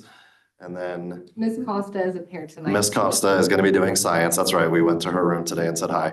Miss Costa is going to be doing science. She's not with us. And then Emily acknowledged Miss Gold over there, who's one of the VPs. And the only reason Mr. Zadare isn't here is because his daughter is receiving recognition over at Elko High's awards stuff tonight. They're really all in, and I'm excited about it. They're ready to go. They got a ton of questions, and I love that. And they're going to get all the PD they can ask for to help make sure they're ready. And we're going to get that started as soon as we can. So thank you all for standing. I know you didn't come for attention, but these are 4 teachers who've, I don't know how long each of them have been teaching, but some of them for quite a while. And that's not an easy thing to do in the middle of your teaching career. Just say, all right, I'm ready to adopt I'm willing to learn a whole new method. I'm willing to do this for our students and have this innovative approach to education to try to help reclaim, and just a huge amount of kudos to people who are willing to have their cheese moved, so to speak. And this is going to sound hyperbolic, but it's inspirational to me that they're willing to do this. So I got a huge amount of respect for all of you. So thank you for taking this on.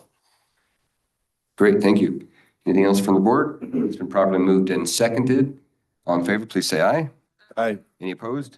Chair votes aye as well. Thank you very much. We're excited to see this. And just one more time, call out to Dieter. Thank you very much for funding this. Absolutely. And I'm going to give you, these are video cards. They have 3 videos loaded onto them. They're rechargeable. So if you want to show anybody all about our program, and we also, when we partner, we can create videos like this for your school as well in promotional material. Thank you. And safe travels back home. Thank you.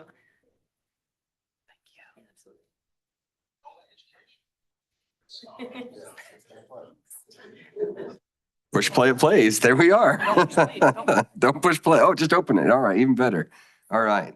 Thank you very much. Again, we appreciate your time, and thank you very much to our Adobe staff. All righty, this time we'll move to 2.04. This is receipt, review, and possible approval of superintendent contract for Clayton Anderson. This is for possible action. So I want to just talk about this a little bit. The process that we went through this is I asked Teresa and Josh to join me. The 3 of us met, looked at his current contract, went through what we thought worked well, what we wanted to make changes to, kind of got on the same page on that side, met with Mr. Anderson. Surprisingly, coincidentally, many of the things that we had talked about were the same things that he was looking at making changes for as well. We had a discussion, came back, made a few adjustments. I believe that's the document that I sent out to you all and had you review before we got to this point so that you could ask any questions that you wanted. And then there were a few minor changes that were made subsequent to that through legal. And I sent that one out, I believe, one more time, and then this is the one that was put onto the agenda. The public content attachment that says 2024 superintendent contract final meaning only that of the multiple drafts that we put together, this was the last one that cleared legal. So I don't want anybody thinking that it's non-changeable. We're here now. We think, Teresa and Josh and I think that we presented something that was fair and equitable to our superintendent. It was something that he accepted. So we're happy that was there and we could continue moving forward. And one more thing just to put out there, I went into this contract development and negotiation with the understanding that the board was satisfied with Mr. Anderson as our superintendent based on the evaluation that we gave him a couple of months ago. So we didn't look at, hey, let's completely blow the whole thing up because we need to make some significant changes. So that's where we went through with that. So with that, I'm done talking for a minute. Teresa, as always, if there's anything you'd like to add or any clarification, please do so. But I'll leave it up to the board now unless Mr. Anderson wants to say anything, but I think we're good. Great.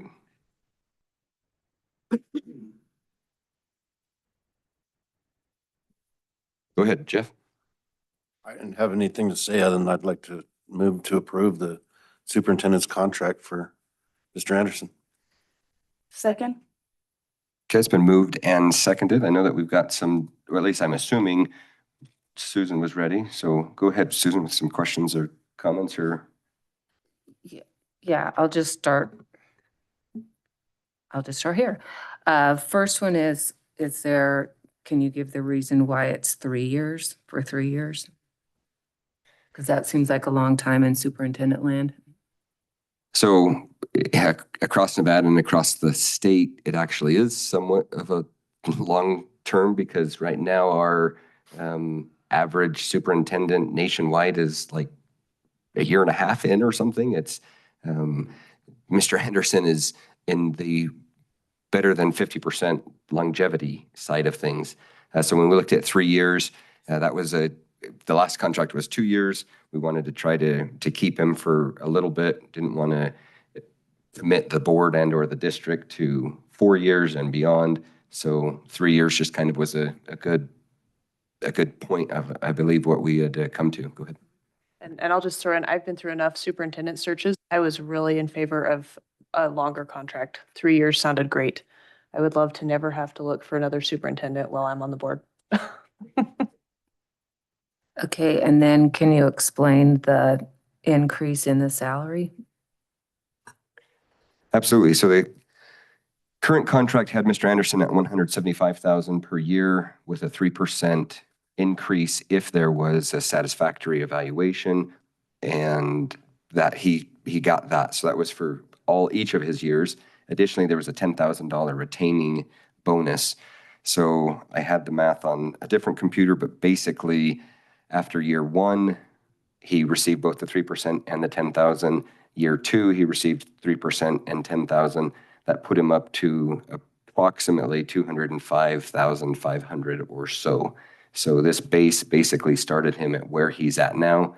We just made it even at $205,000. 10,000 each year on a retention bonus, right? Correct, 10,000 each year for retention. It'd be 206,266. Thank you.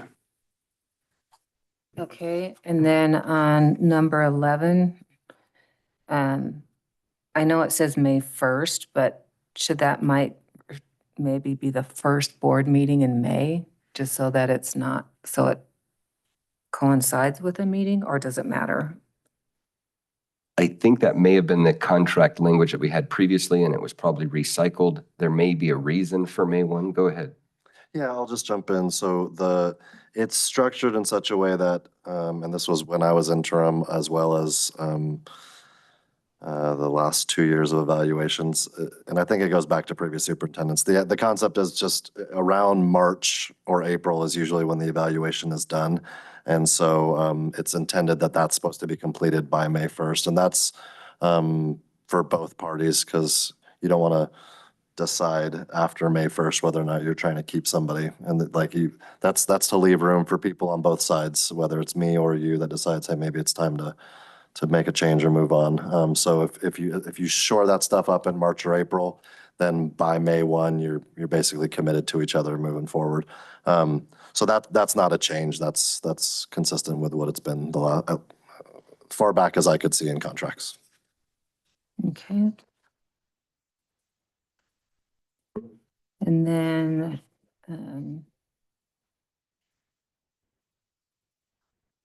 on number 17,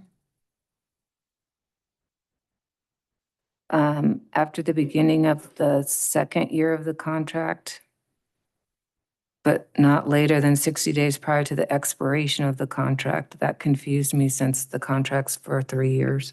Right. So what we were doing here, and this was actually some language that we had gone back and forth on. Basically what this says is his first year, he's in.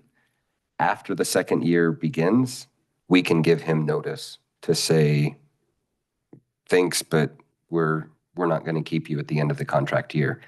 Part of that discussion was, why would we give him a 2-year notice? It's doubtful that we would. However, this gave the maximum flexibility to the board just to give that board the ability to say, yes, we're not going to retain you. And then the 60 days was just so that at the end, towards the end of the contract, he has at least a 2-month notice that if the board chooses not to renew or to let him out of the contract, then he has at least a 2-month notice. Does that help? Mm-hmm. Yes, it does. Thank you. And then on number 19, with the increase through collective bargaining agreements for at least one employee, to me, that seems like a conflict of interest based on he knows about negotiations.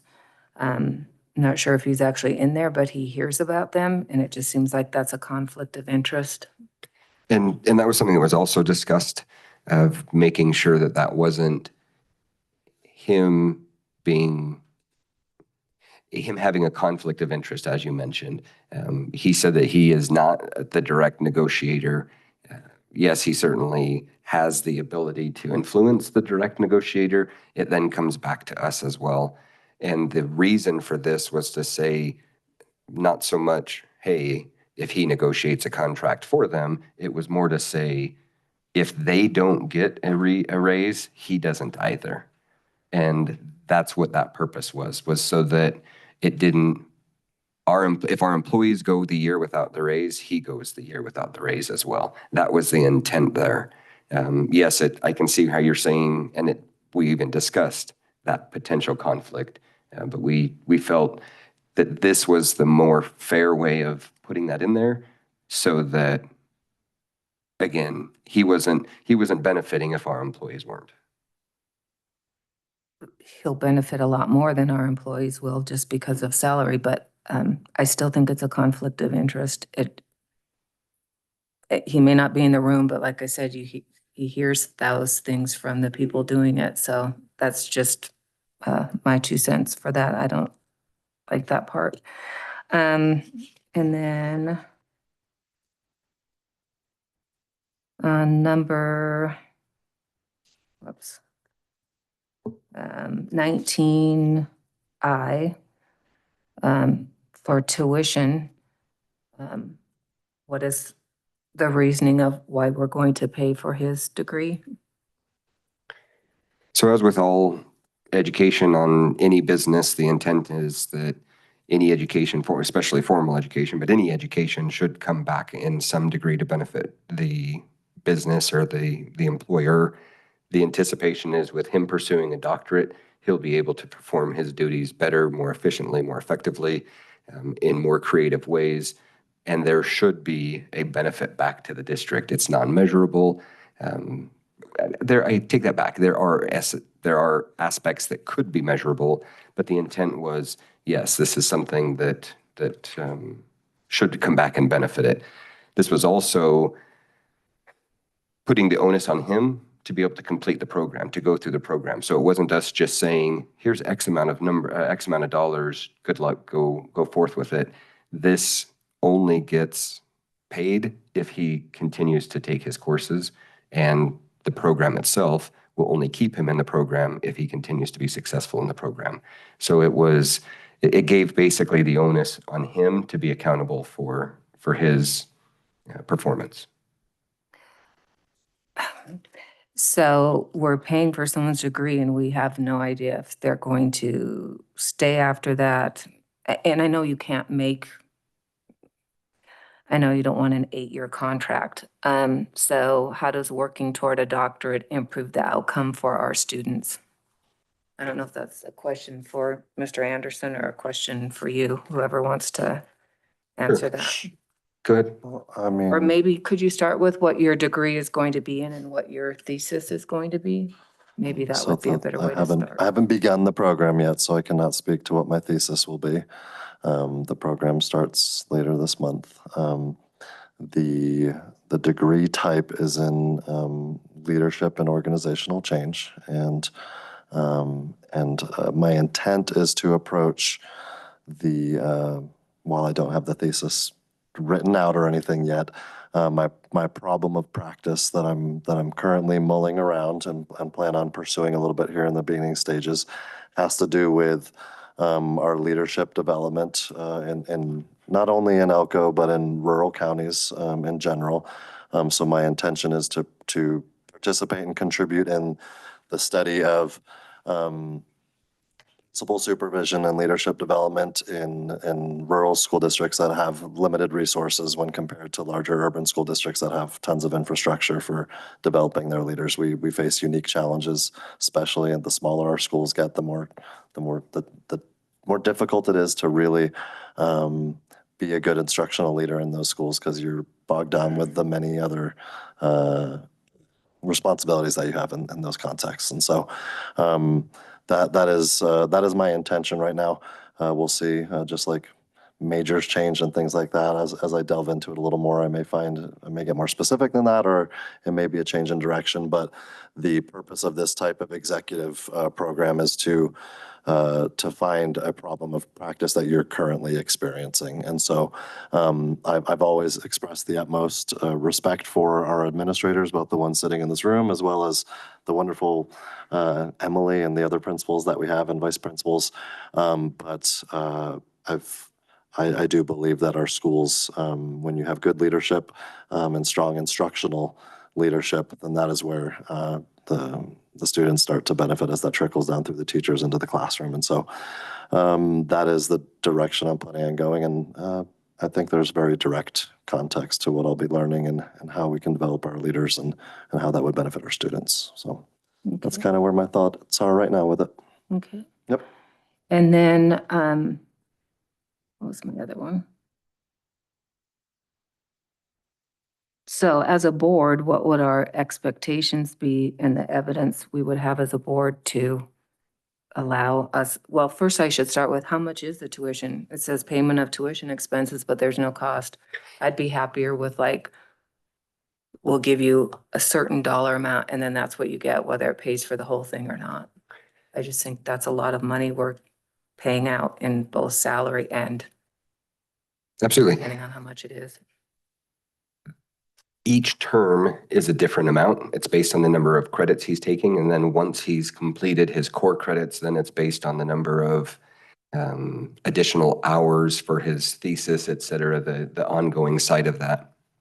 Overall, over the length of the term, if he were to complete everything within there, it's approximately $24,000. It's approximately $8,000 per year. But again, that's the first year may be really heavy. Second year may be a little light. Third year may be kind of right on par. So it just is based on the number of credits that he's taking per term, and the term is assigned. It's not something that he has the choice of. They basically say you're taking these courses with these credits. So rather than build out the entire, I think there were 8 terms, rather than build out each of the 8 terms into a table, we just kind of went it this way. Is that a fair representation? So I would also say it's somewhere around the same amount we're utilizing for a retention bonus. And so like Matt said, it's sometimes it will be a little, it's not going to be consistent each semester. It'll be a little higher, a little lower, depending on credits. It makes me uncomfortable paying for someone's degree when we have no guarantee that that person is gonna, like, what's to say, and I'm not saying you will, but who's to say that, yay, thanks for my degree, now I'm off to someplace else. I mean, even with teachers getting degrees, we ask that they stay so long afterwards. And we're not paying for their degree, so that makes me a little uncomfortable. And I'm just expressing my opinion. And I'm sorry to take so much time. I think I asked the Brenda, so I think that was it. Those are the two things that make me a little uncomfortable, mainly are the collective bargaining and the tuition payments. Those two make me a little uncomfortable in this contract. Okay.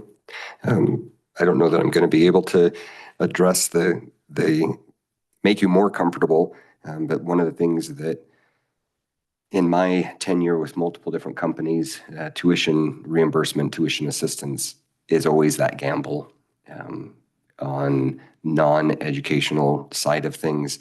Nearly every company I've worked with has had some type of tuition reimbursement or tuition assistance. And so for me, that was just, it kind of made sense there, but I understand that it's a gamble, it's a risk. We don't know if there's going to be a payoff. That was part of that discussion as well of, do we make the contract longer to force the issue of, yep, get your degree and then come back? And our concern was, again, that would put the board at a 5, 6, 7, 8-year contract, and we didn't feel at that time that this was what we should do. That was on that one, and I think we already talked a little bit about the negotiations, and I understand and hear your uncomfortableness with that.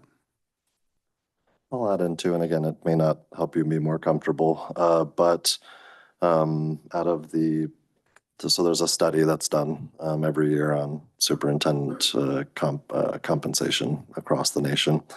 The most recent iteration had 2,700 participants in the study, and of all of them, a little over 1/4 of superintendent contracts across the country have tuition as part of the compensation packages that they do. And that's 1/4 of all participants. And I'm going to make a guess just off of so 17 in Nevada. There's 2 of us that are pursuing a degree. So to me, that kind of adds up to, it sounds like the majority of superintendents in that boat are probably receiving that as part of their compensation. So it's not, again, can't make someone comfortable or not, but just it is not, it's happening in 1/4 of contracts. It's not the most unheard of thing. It's happening quite a bit elsewhere, and it's again, like you said, it's an investment. I mean, in our conversations during negotiation, the question was, "Are you planning on going anywhere?" And I said, "Do you want me to go somewhere, or do you want me to stay around?" And so, I'm excited about staying in Elko County, and I have no intention of going anywhere. When people ask me, "How long are you going to be here?" my answer is always, "I haven't looked at another job posting anywhere." I'm not trying to move. I'm invested as part of this community, from our students to the stage, to our local athletic programs, to church in the area. We're deeply embedded here, and so as long as I hopefully do a good enough job that you want to keep having me around, and so I would look at it as an investment. And you're right, there's no guarantee, but there's no guarantee with any investment. And so you guys took an investment on me 2.5 years ago, and which was why there was such a reduced salary the first go around. I know that number looks like a lot to a lot of people. It was significantly below the national average for our size school district. And even this base salary is barely average with what our size school district is across the nation. So, I'm if it's approved, I appreciate the investment in my professional development, just like we invest a lot of money in other people's professional development as well throughout the school year. Thank you. Additional comments or questions? I would say, I share your concerns over that, but something that makes me feel comfortable with that, we touched on a little bit, is Mr. Anderson has ties to the community. He's done Everything here fits. There's a new temple going up. There's some beautiful snow just down the street. He's got young kids in school that are excelling. You know, we've seen them in here getting awards, and I don't see any reason to picking them up to move off for a few more bucks. I really see him happy here, and you know, through evaluations, we've been happy with the performance. I'm happy to see the improvements, and going out to better yourself, you know, as far as getting the doctorate, that's can only benefit us. So I'm hoping we keep you for a long time. I'm not in favor of or not opposed to, you know, keeping you around for as long as we can, because I like the directions that we're headed. We've made strides in the budget this year. We've you know, everything we've asked for, and it doesn't happen in a day, but I see progress, and I want to continue that with Mr. Anderson, Dr. Anderson soon.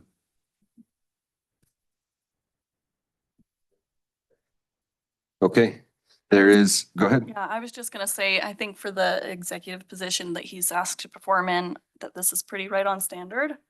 And that, like Matt said, there are risks to paying for training and different things like that. I know in our business, we train people all the time and have them certified for different things, and there's risk in doing that, but you want your employees to have the best education and the most skills and things to provide to your company, and sometimes they do leave, but I think it is worth it. Plus, just as he said, as far as superintendent salaries go, he's probably just barely under average. Is that what you were saying? Or It's It's right along line with the median. You know, it's. With that said, though, the median is 5,000 to 9,999 students, and we're at the top end of that. So a growth of less than 1% puts him into the next category, which is significantly lower than the average. And that's one thing that I failed to say when we were talking about what the process was. When Josh, Teresa, and I got together using publicly sourced and publicly available documentation, we went through to see what does Nevada's superintendent pool look like, what's their tenure, what's their school district size, what's the compensation, total compensation, and then we tried to extrapolate that out nationally with the information that we had.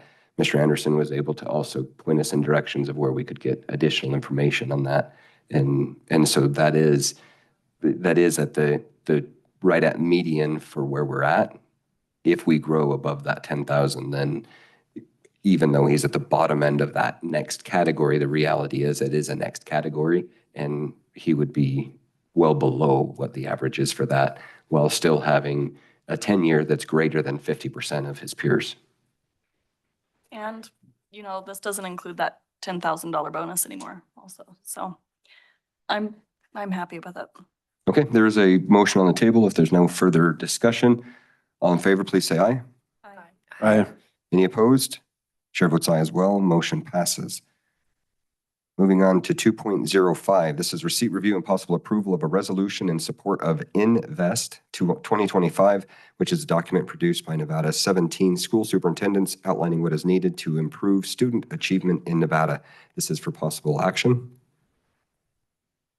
Yes, so some of you will remember as we headed into the last legislative session, we had a similar resolution.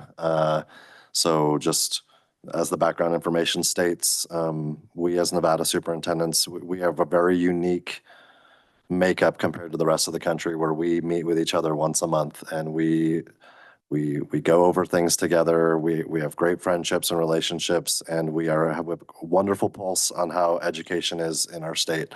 And we work together. Even Clark and Washoe. I know some people think, oh, stinking Clark and Washoe. They go to bat for the rurals in lots of ways, and we are united as a group on what these priorities. And so the intent is for every superintendent, every school board, local school board, to give their backing to these priorities. And so some of the priorities kind of carry over from last time because there's still work to be done. And if you were to look back every 2 years back into the past, there's a lot of things that continue to be similar priorities. And so this is a request from NASB to you as the Elko County School District to put your support behind these priorities as we head into the legislative session. And we as superintendents will speak on behalf of those, and our lobbyists will do the same. And our kind of government advocates from Clark and Washington will do the same. And we'll keep trying to better the funding and the way education works in Nevada. And so it's kind of the background. We attached, the governor recently came out with this 3-year plan for education. And so we put that there to kind of show how our priorities kind of coincide with things he wants to see. And then there's a draft resolution document there. If you're happy with it the way it is, then we would sign and submit. So that's I can answer questions about the invest if you have any questions about the one that's labeled NAS Invest. If you want to know what something means, I can try to clarify something up if you have a question. Mr. Chair, I move that we approve the resolution in support of Invest 2025. Second. All right, a couple of seconds as well on that one. Further discussion or questions or comments? All in favor, go ahead, please. I was just gonna say, I like a lot of the stuff I see in there. Modernize education statutes to allow for innovation in the classroom without adding more mandates with no financial backing. I hear that so often from teachers, and what a big problem that is. There's a lot of stuff in here, a lot of good stuff, so I'm happy to back it. I would add, this is just part of the stuff I was referring to about investment into moving us forward here, and I appreciate your work on this. Thank you. There is a motion on the table. All in favor, please say aye. Aye. Any opposed? Chair votes aye as well. Motion passes. 2.06 is receipt, review, and possible approval of a request to conduct a surplus sale. This is for possible action. The surplus. I move to approve. Perfect. Is there a second? Second. Great. Surplus sale is attached in there. Any discussion? All in favor, please say aye. Aye. Any opposed? Chair votes aye as well. Anybody need a file cabinet? 2.07 is receipt, review, and possible approval to go out to bid for the Owyhee Combined School Project. This is for possible action. Mr. Smith, do you want to come on up? You don't have to, I guess, but now would be the time if you want.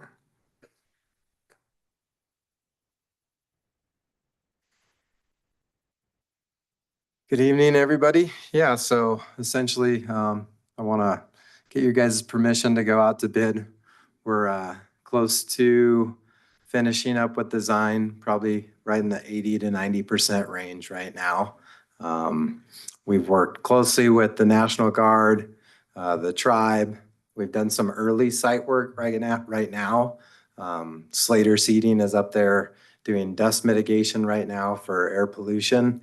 So we've got lots of support, and the plan is moving along pretty fast and well at this point. But I've attached, just kind of preliminary plans of what the school looks like. I mean, I say preliminary, but it's in final design, but it also shows some of the bid alternates that we've included in there to either add to the school. They were like, yeah, these would be great to have. And two, knowing that we have a definite dollar amount to spend on this school, this helps us during the bidding process to make sure we stay at that budget. Yeah, do you guys have any questions for me? I'm just looking at under the estimated timelines for bidding. It says a longer bid duration is recommended to result in better pricing. Right. Yeah, and also if you look at, there's also an attachment on there that kind of shows like the schedule itself. It just gives contractors a little bit more time to like dial in their numbers. So that's what we're advocating for. And that's where we're heading right now is, so it would be the 725, giving them the 5 weeks to really find the subcontractors that they want to use and to be able to work with their vendors to get better pricing. So. Now, just a couple notes on that. Obviously, the greater the magnitude of the project, the more subcontractors there are, the more, they're going to have to really make sure they have the right numbers. And as we've seen with recent projects, too often the numbers don't match up with what we thought they were going to be. And so I do appreciate the opportunity to leave it out there longer so people can really, and we've even had a project recently that someone came back and they were wrong. and we had to go with another option. And so really it's important to make sure that we get those numbers as right as possible, especially when we're working with a very limited, granted, it's a very large number. It's still a budget, right? However big the number is, a budget's a budget. And we've, from the beginning, it's kind of why it's taken us to this point. It's been about almost a year since we knew this was going to be the case. Lots and lots and lots of detailed conversations between tribal leadership, between our leadership here, designers, or architects, to make sure, hey, I know this stuff sounds great, but we got 65 or 64 and a half. That's what we got. There's been talk of, oh, if Elko has to pitch in, it's like, we have 64 and a half.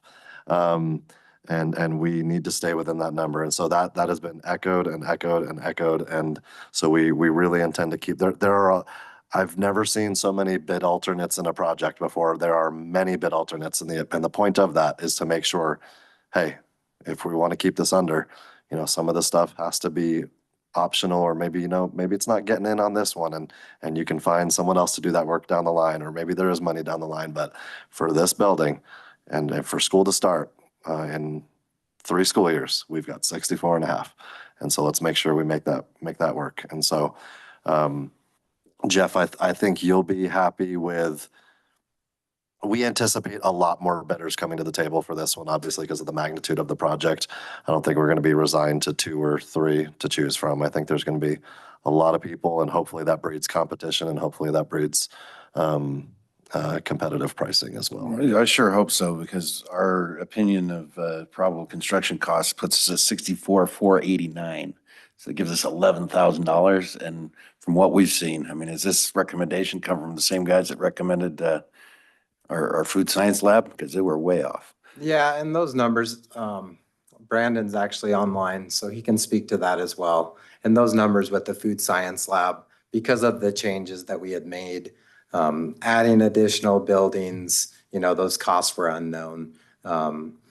We get those numbers, or our design professionals get those numbers based off of previous bids. And, I guess we talk about inflation every day, but in the construction world, it just seems to keep going up. These numbers are based off of other construction that Design West has seen in the Boise area. They've looked in the Oregon area, other tribal lands where they're subject to some of the rules and regulations that they have as well. So as far as taro, all of that's been accounted for.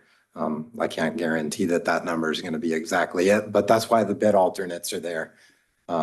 We only have that dollar amount, and if we have to scale back, then we'll scale back. And that leads me to a second question. I'm glad you mentioned the bid alternates. That's something we'll look at when the bids come back, not right now, correct? No, that'll be something. So all of that will be in the bid package, and then we'll scale back from there, or, we might even be able to add on to it. The tribes also signed an interlocal agreement with us that they're taking care of some of the water, sewer, utilities, roadways, a lot of things that can reduce this number too. Yeah, that's expensive stuff. But yeah, I wish I could say I'm optimistic, but I do feel like $11,000 is cutting it pretty close. I hope if it does come over, we have some room to trim here and there, so. Right. Before we get to a motion, due to the way that the agenda item is written, the chair respectfully requests that if there is a motion to move forward, that the maker of the motion specifically indicate the due date of the bids. So I want to make sure that I'm hearing what Stephen is saying and what CJ is saying as that's their preference, but because of the way it's written, I'm just respectfully requesting that the maker of the motion be specific with what that bid due date is, because it gives some ambiguity there. It's either do this or it's do that. Let's make it very specific on what we're doing. Further discussion and I'd be happy to make a motion unless there's further. I've got more, but I'm happy to let you proceed. Well, I'll go ahead and make that motion that we approve to go out to bid for the Owyhee Combined School Project with bids due on July 25th. Second. Great, thank you. It's been moved and seconded. Further discussion and or questions, comments? All right, then a couple of quick things more for our prospective bidders. And Stephen, I think we started this conversation about 10 minutes ago. So if they want to go back and review this meeting, that may be prudent for them. We have $64.5 million. We don't have a penny more. So my suggestion to bidders would be get all of the alternates in there and get it at $64.5 million, under $64.5 million.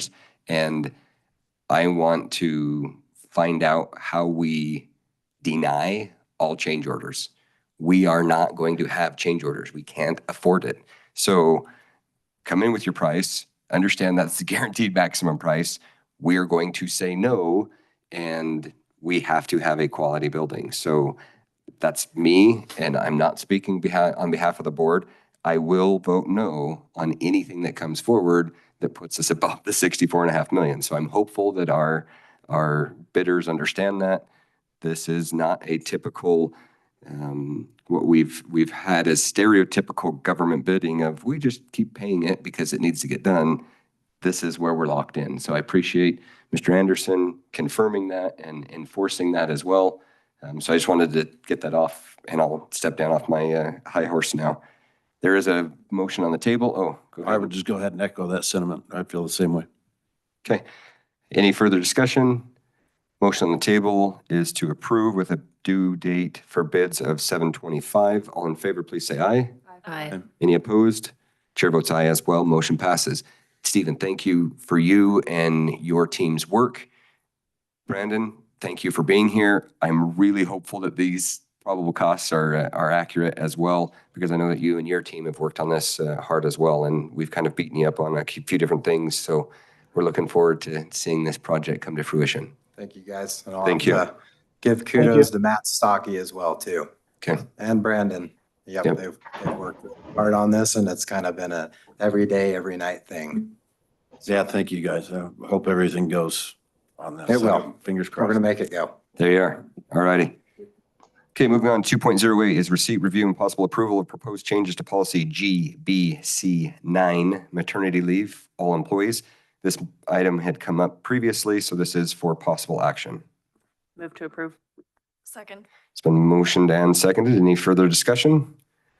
All in favor, please say aye. Aye. Any opposed? Chair votes aye as well. 2.09 is receipt, review, and discussion of proposed changes to policy EBGCC, buildings and grounds management, leasing and renting, non-school use of school facilities, rental fees. As this is a non-action item, as this is the first time that it's come before the board as an action item. So to give a little bit of background, this is the first of 3 that we are considering tonight that are similar in nature. These have been a consolidation of multiple different policies that have kind of all come together. So I don't even remember how many there were, but there were dozens. Yeah. So EBGCA and EBGCB are in the consent agenda for discussion. I specifically requested this one be pulled out. Before we go any further, hopefully I get this done right. I need to disclose that I am employed by a nonprofit organization and that I currently am the president or chair of 3 additional nonprofit organizations. In all 4 of these positions, I make top-level decisions. I also need to discuss that at my place of employment, we charge for rental space. I will disclose that, but I am not going to recuse myself from any further discussion or action when it comes back before, unless I've been so advised by legal counsel at a subsequent date. Again, the reason I wanted to bring this up, this one specifically has to deal with our fee usage, and I wanted to make sure that the board understood that with our current, or with the way this policy is written, while we are not accepting money for, and I don't want to disparage nonprofits at all, but we don't accept money for rental from nonprofits. Other entities in our communities may. As I mentioned, we are one of them at my current place of employment. So this does create a type of competitive environment in which the school district is using resources that potentially remove the ability for income earning from other entities, including at least the Elko Convention Visitors Authority, which is also a taxing entity and a public entity. To be very clear, the ECVA, the Elko Convention Visitors Authority, did not request me to make these changes. In fact, they said they were happy with the policy. I just wanted to throw that out there. There is public comment on this, so I'd like to go ahead and go with public comment on this item, and then we'll go ahead and turn it back over to the board. Mr. Hoffman. And you're welcome to say just your comments on 209, and then we can bring you back up for 3.01, or if you want, you can combine them both. Your call. Thank you, Mr. President, trustees, Mr. Anderson, Ms. Gray, for your time. For the record, my name is Lee Hoffman. I think I'd rather kind of combine the two because they overlap quite a bit. And first of all, I apologize for leaving during the fascinating discussion about Mr. Anderson's contract, but I had to make it to Papa Murphy's in time to pick up our pizzas that we're going to have for dinner tonight. And I wasn't quite sure how long this was going to go. So I apologize for that. The ones in the consent agenda and this all seem to be interrelated, and I apologize for not being better prepared because I was unable to assemble all of them mentally and what they all meant. What I really want to talk about, and I think I said I was up here representing myself, but in truth, I'm up here representing the Elko County Republican Party. There's a long-standing tradition, maybe that's not exactly the right word, long-standing practice of allowing political parties to hold precinct meetings, conventions, and so on in public buildings, including schools. And we have been doing that for a long time, of course, scheduling around school activities and so on. Even this year, we had precinct meetings in Wells and in Spring Creek high schools. And because of the ability to be in multiple places, we're not opposed to paying rental fees. We also rented the convention center, or the conference center, actually, so that we are able to have meetings in many places around the county for people who are interested in participating in their political party processes. When I tried to go through all of these various things, including the ones in the consent agenda and the one you're dealing with now, I don't see that that would be excluded, but I also don't see that it would be allowed. And again, we're a nonprofit entity, but we're not a charitable nonprofit entity. We're a political nonprofit entity. And I would just ask that you consider whatever language you might need so that that could continue to happen in the future. I understand that, again, we would have to have the insurance and do everything else that every other entity does, but I would just hope that you don't preclude this activity. It's not just about Republican Party. It should be, it would be extended to Democrats or Independent American Party or whatever else. But I would just ask that you consider the language and make that still an allowable use going forward. Thank you, Mr. Hoffman. What is the designation of a political organization? Is it still a 501c? It's just not a C3, correct? Is it a C8? I think there is another designation. Okay. Although I don't remember what it is. That's really done at the state level. It seems like I think it's a 400 designation, okay. but I don't remember that for sure. Okay. Thank you. I wouldn't have any issue in making, just in number one, under nonprofit groups, making a notation towards those types of groups. I wouldn't have any issue with that. Great. I think we can have that with our perhaps legal team review that as to how we wordsmith that. Okay, Mr. Hoffman. Lynn just reminded me, I did mean to say when I got up here, for a long time, it was in statute that all public buildings, including schools, were required at no charge to provide space for such meetings. And I think that's probably where this history comes from. But it was And recently changed in the last legislature, correct? It was changed in I think it was the one before. A whole bunch of election changes were made, and some of that was just simply stripped out. So. Great, thank you. Additional comments or suggested changes since now's the time while we have it? Okay, great. We'll go ahead and move forward to 3.01, which is our consent agenda. I apologize. We did skip over that. No offense there, Dr. Higbee. Come on up for 2.10, receipt of quarterly update report. This is a non-action item. We'll hear a report from Dr. Ken Higbee from the Special Services Department. Thank you. I'm hoping this works. If it doesn't, I shared this with you guys earlier today. Did all of you receive? There it is. Okay, so we're good. What's that? There you go. First of all, I want to thank everyone for being here. It's important that the directors understand the thanks that I have for them and the great job that they do to make our school district run. In our slide, you'll see a description of everyone who is involved in our special services. And I want to compliment you all for making a decision on our leader and the direction of this district is going in Mr. Anderson. He's an amazing leader.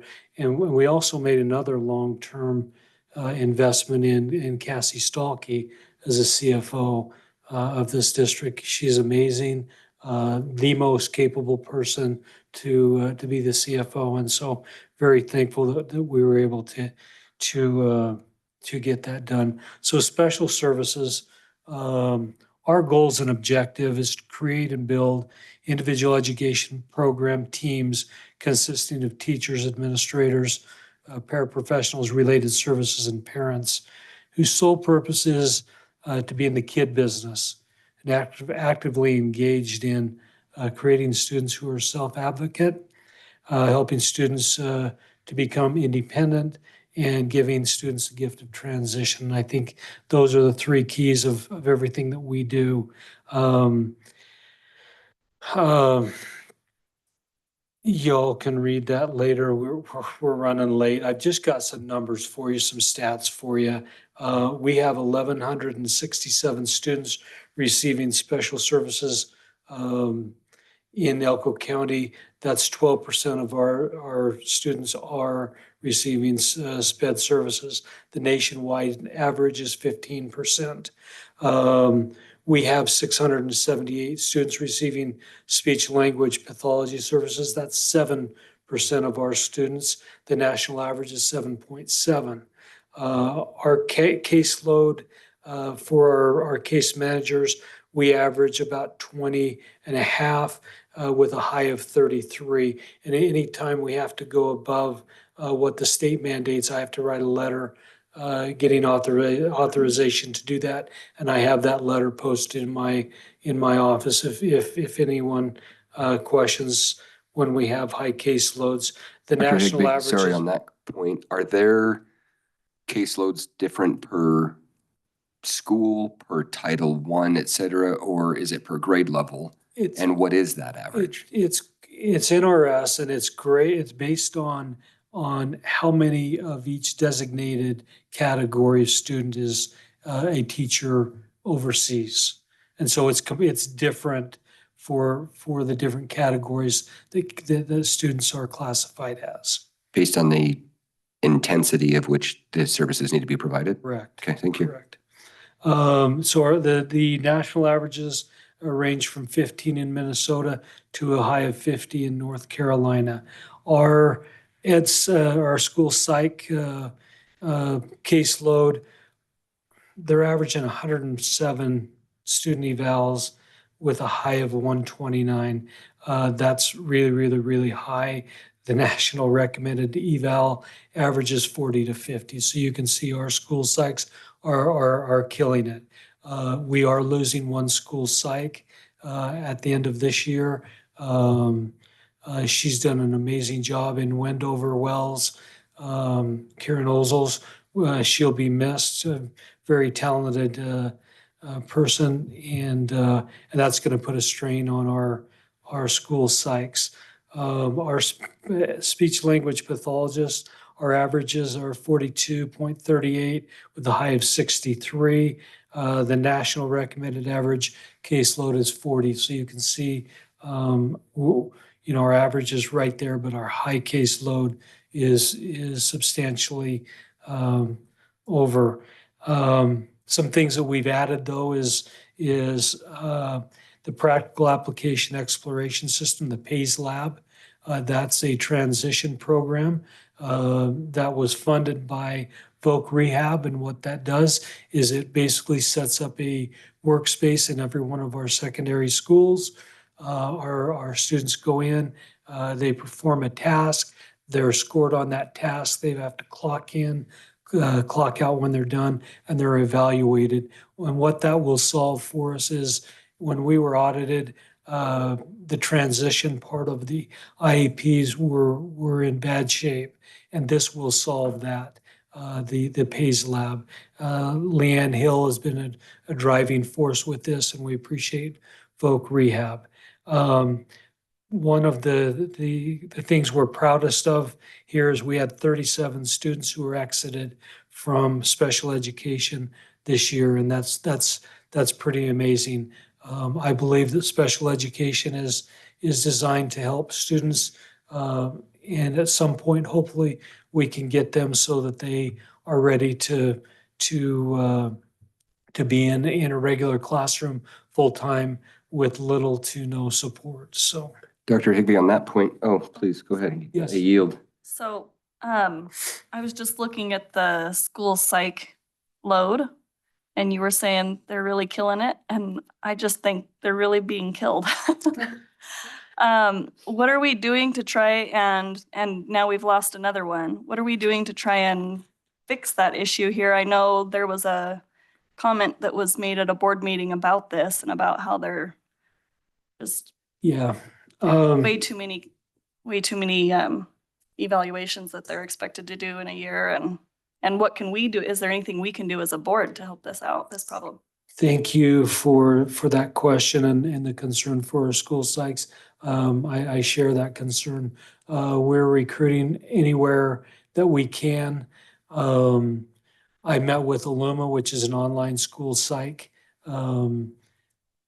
program, and their quote was $120,000 for a virtual school psych for 40 to 50, a caseload of 40 to 50. And in addition to that, we would need a paraprofessional to be in that school or schools to be on the ground for that school psych. So that would be about $200,000 for that option. We met with our school psych team, Mr. Kranka, Mr. Anderson, and it's not a lot, but we're going to use a 0 hour to compensate them for their time and efforts based on their caseloads.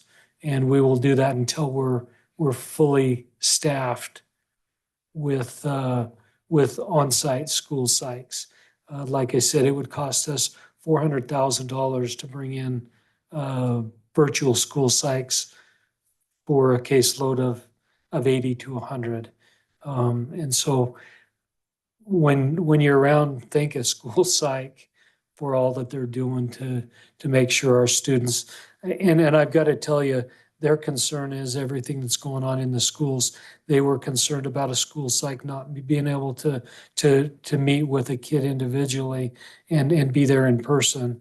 And so their Karen's concern is for our students and being there in person. And so my goal is to go out and recruit and hopefully find some additional help there. But in the meantime, they are going to pick up the slack until we can find out. So is this a problem in districts? Nationwide. Nationwide. In my opinion, when everything went virtual, there's a number of people that stayed virtual. If people didn't hire virtual school psychs, they would be forced to come back into the workforce. And so. Dr. Higby, at Great Basin College, if I recall correctly, they utilize students or a clinical process out of UNLV.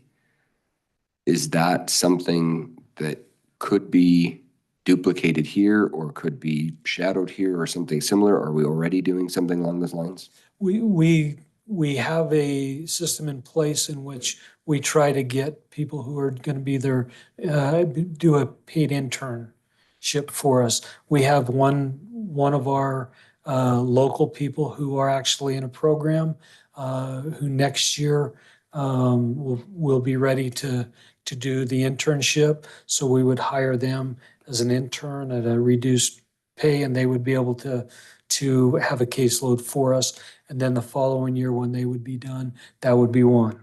And so again, my goal is to get to Idaho State, these schools that have school psych programs and get them right out of the classroom, get them here to be interns, and then plug them in after they realize how incredible it is to be here in Elko. I appreciate you're looking for a person versus online, because I really don't think, I like online. There are certain things I don't think are best online, and this is one of them, so I'd rather have a real person. Thank you for supporting us in that decision. Besides in my opinion, not being face-to-face, $200,000 is a lot of money for 40 to 50 caseload. Yeah. So we should be promoting this to all the seniors. Like, there's a field that you could go into that you can guarantee a job. Yep. And anywhere you and name your. No, not anywhere, only here. Yeah, This is the only only here. place. Yes. I was only speaking of here. That's right. Exactly. One more quick question. That's terrific on the 37 students that exited. I recognize there are some students that it's impractical to think that there will be an exit for them in the K-12 system. The 3% that exited, is there, I don't want to say a goal because I don't want to make it sound like, oh, they're cattle and we're just trying to get them through with this thing, but is there a number that is a target, whether that's a national average, whether that's something that works well for us? Is this something that we see at the younger ages and say, okay, we think with intense or with regular special services by X grade, we think that this student has the capability of exiting special services? I threw a bunch at you, so I'll let you take that. It's a great question, and my goal is that we provide highly targeted services at the K-1-2 level, and to try to get kids ready to go so that they don't need all of the services that they have now. Again, with that comes additional people, because you have to target, you have to have strategy, you have to have the RTI involved, but that is my goal, to make sure that we target those younger ages to get those kids ready to not need the intensive services later on. So thank you. You betcha. Any other questions? Sorry to drag that on further, but I appreciate your input. You're good. Another update for you. We this past year, we had 3,043 total hours of PD in special services. I think that's so important for our staff to make sure that they're trained and that they feel that they're supported. The next discussion I'll have is on EL, the weed access proficiency. I want you to look at the years. Blue is 23, 24, orange is 22, 23, and gray is 21, 22. My concern when I met with Leslie Stewart, who is our EL coordinator, is you can see that we've flatlined. And our goal moving forward is that we see increases. Now, if you'll remember last year, I came to you guys about the Reading Horizons program. And I want to share the Elko High was one of the areas that one of the schools that we use Reading Horizon. In 2023, and I'm gonna use students because each of these kids are a face. In 2023, they had 46 kids did not reach the annual growth percentile. With Reading Horizon, we had 48 of those 48 kids reach annual growth percentile. Day and night difference. And so the cost of that, and I said I would bring back a cost for us to go district-wide, to have something district-wide is going to be $140,000. And that's a lot of money, but you can see the difference that we had in 1 year at Elko High. And so when this comes up, you've got some data to make a decision whether we want to support this Reading Horizons program, which I believe is crucial to REL kids making annual growth in our schools. And the Reading Horizon is specific to EL? No, yeah, it is utilized by EL, and but it is something that can be used at any population. Any student who is when we- theoretically behind reading level. That's exactly. When we target our EL kids with the Reading Horizon program, we see significant, and I mean significant, improvement by our kids. And I believe that if this is implemented by our regular ed students, I think we will see the same growth. It'd be nice to see a pilot program or something targeted with non-EL or non-special services students to see if we can duplicate those and have a shadow effect there as well. Yeah. And Just agree. Not that that's not a direction, just it'd be nice to see that data before we roll it out district-wide. I agree. But again, this program is going to target our EL kids for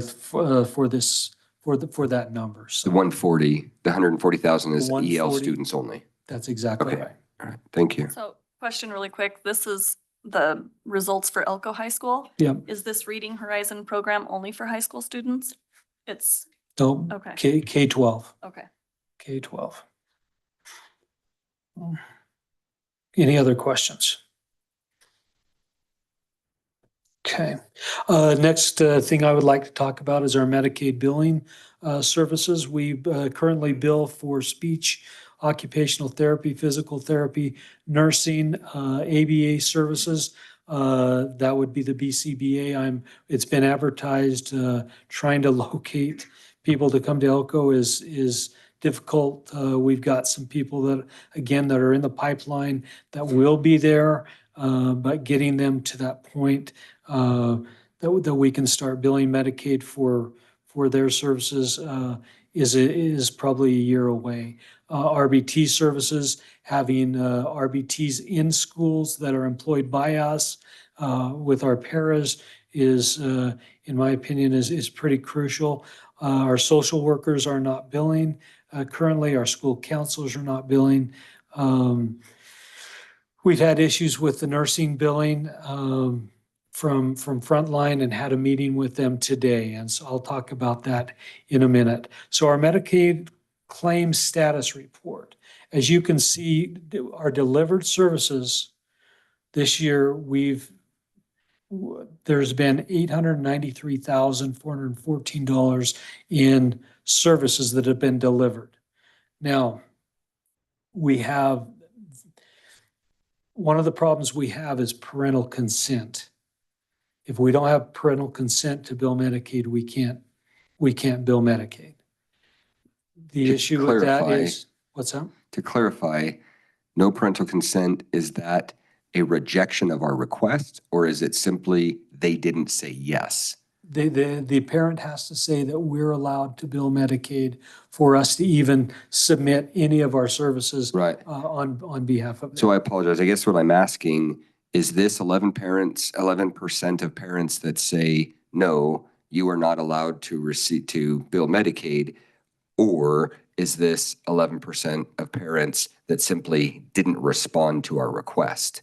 Because I see that as a difference of rejection versus non-opt-in. Yeah, there are parents who said, we don't want to do this. And it's too bad because the money's going to go somewhere. It's going to go to Clark County, Washoe. It's going to go somewhere. Why not us? Well, that's an educational thing. If what I was Exactly. asking is that, can we educate those students Yes. or those parents to that? Okay, thank you. This next year, we will have those authorizations for every student in Elko County School District. We'll have those go home with them to be returned with their first of the day, first week packets. Just by way of information, for those who haven't sat through an IEP before, whether as a parent or as an educator, part of every single IEP meeting is the request for consent on this. So it is explained to every parent in person or virtually, however they're attending an IEP. It is part of, I've sat through a lot of them. And every single time you request permission to bill Medicaid, if it's, and we tell them it's not going to cost you anything. All it does is help. Like we try to educate and like you see, the majority of the time it's a yes, but apparently 11% of the time it's a no. And so you're right. We do need to continue to make sure they know that we're, in the end, it's costing our district more money when they say no. And I don't know why we would want to do that, but there's just fundamental misunderstandings about what Medicaid is and what that's going to mean for them. And so, yeah, we'll continue to push that. But just so you're aware, literally every single IEP that's part of the IEP is trying to talk to them about this. So this isn't an opt-out, this is a refusal. Yes. Okay. Now, the other thing that we have to consider too is with nursing, you have pretty much most students go to the nurse at some point. If we have the Medicaid approval for nursing, we can bill Medicaid for those services. And I'll talk about that in just a second. As you look here, our Naomi has done a great job. She's our Medicaid secretary now. If you look at the nursing portion of this, 22-23 and 23-24, our billable is up 209% from 1.9 thousand to 5.9 thousand. The claimable's up 86%. And the percent claimable is down 40%. Now, the reason that's the case is because our frontline nursing is non-functioning at frontline. And so I've been in meetings with frontline saying, you guys got to fix this because our nurses document, and then it doesn't go through to frontline. And so we think we got that fixed. The state's helping us with that. Was in a meeting with the state. In the next 2 years, the state's looking at taking over all of the billable billing program and having one contracted billing agent.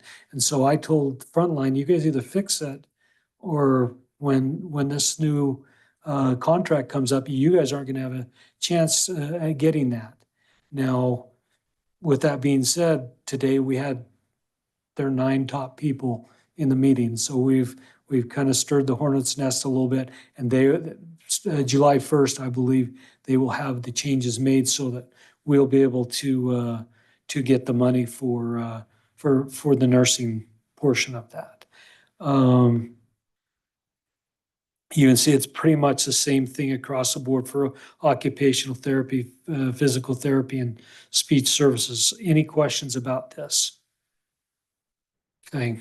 The next slide, the most important thing I want you to look at is the funds that we are generating through Medicaid this year. We're going to be a little over 10% higher from last year. Our projected is $242,000 that we will get from Medicaid. Now, at that meeting today, Frontline put up what we've been missing just this year for nursing.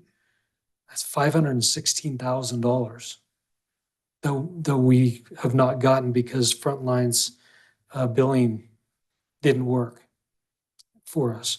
And so, I mean, you put $242,000 and $516,000. That's a substantial fund generator for special services. And so I believe by July 1st that we will have this. If we get the Medicaid permissions out to schools, we really will make this a positive thing for Elko County School District. And we're not even tapping into BCBA, RBT services. It's a pretty substantial opportunity for our district. And to be clear, technically, this would allow $500,000 to come in, which would, if we chose to do nothing and kept status quo today, that would allow $500,000 to be spent in other locations. Not in other locations. That has to be spent. Because we couldn't that has take to be that out of spent- special That has to be services. spent by the entities that are producing the funds, speech, OT, PT, school psychs, counseling, nursing. Theoretically, this goes back to 2.5 school psychs. Right, that's exactly right. Thank you. What I will add in about this, though, is never have our school districts had the entirety of what it costs to run our special education program fully funded by the state or the federal government. And so inevitably, every year, millions usually of dollars come out of our general fund to supplement where the shortfall comes from the state. And so it's something we are constantly advocating for with both the state legislature as well as with states, with senators and congressmen and women. And so what this, even though that exact $500,000 can't be spent there, what it does is it does help shore up a portion of that shortfall that we're already funding out of our general fund for special education. So thank you. That was, yes. That's the point of what I was trying to make or get to. So thank you. I appreciate that clarification. Yeah. The final thing I'll talk about is our nursing data, our 22 nurses. Bobby Shanks is our nursing coordinator. If you look at the total illness visits, 39,217. You can go through this, but 83,755 total medical encounters. Now, that's substantial. It's an amazing job our nurses are doing. But I think the thing that I'm most proud of, and I think that they are most proud of, is we've got a 91% rate of return to class. That means those kids aren't going home; they're getting back in the classroom, and we know that equals success in the classroom. I think I'm good. Any questions for me? I was just gonna say, some of those nurses, the kids are just visiting because then the nurse just makes them feel better with no medicine. Like, I mean, I have some kids that bless those nurses because, they just give them some attention and then they send them back to class and they're great. They come in going, I don't feel well. And then they talk with the nurse and off they go. So the nurses really serve more than just those office visits. Pretty special group. Yeah. Agreed. So I have a question. Under your Medicaid billing services slide, it says social workers not currently billing and also school counselors. Are those something we could be billing and why aren't we? Those are both things that we can. I want to make sure that we do everything 100% correctly. And so if in my opinion, if we jump into everything that we could, I'm concerned that we wouldn't be able to do everything 100% correctly. And so if I can find a BCBA, we will, we'll move with that. People are charting, the school counselors and social workers are charting. It's just a matter of making sure that we're doing it 100% correct. Was in an interview today talking to a person that we're going to hire, and they came from a school district in which that school district is up the creek with Medicaid. And you don't want to mess with Medicaid. I mean, it's federal funds. And so, like I said, we've got great people making sure that we're doing everything correctly. And that's the only thing that I've asked. We are going to do this exactly right. If it's a difference between, 1% not, we're not going to do it. We're going to do 100% correct every time with everything that we're doing. And with increased training, with increased knowledge that we have, support from the state, we'll continue to grow these programs so that Medicaid will become a source of funding for special services. Thank you. Any additional comments or questions for Dr. Higbee? I know we threw you a few curveballs as you were going through. Thanks for staying on point and focused and getting back to the presentation after we distracted you. Thank you. Thank you. Thank you. Okay, now we will go to 3.01, the consent agenda. Move to approve. Is there, all right, motioned and seconded. Is there any discussion? All in favor, please say aye. Aye. Any opposed? Chair votes aye as well. Motion passes. 4.01 is the superintendent's report. This is a non-action item. Mr. Anderson. Thank you. I'll just cover two things real quick. Sorry, three, but really two.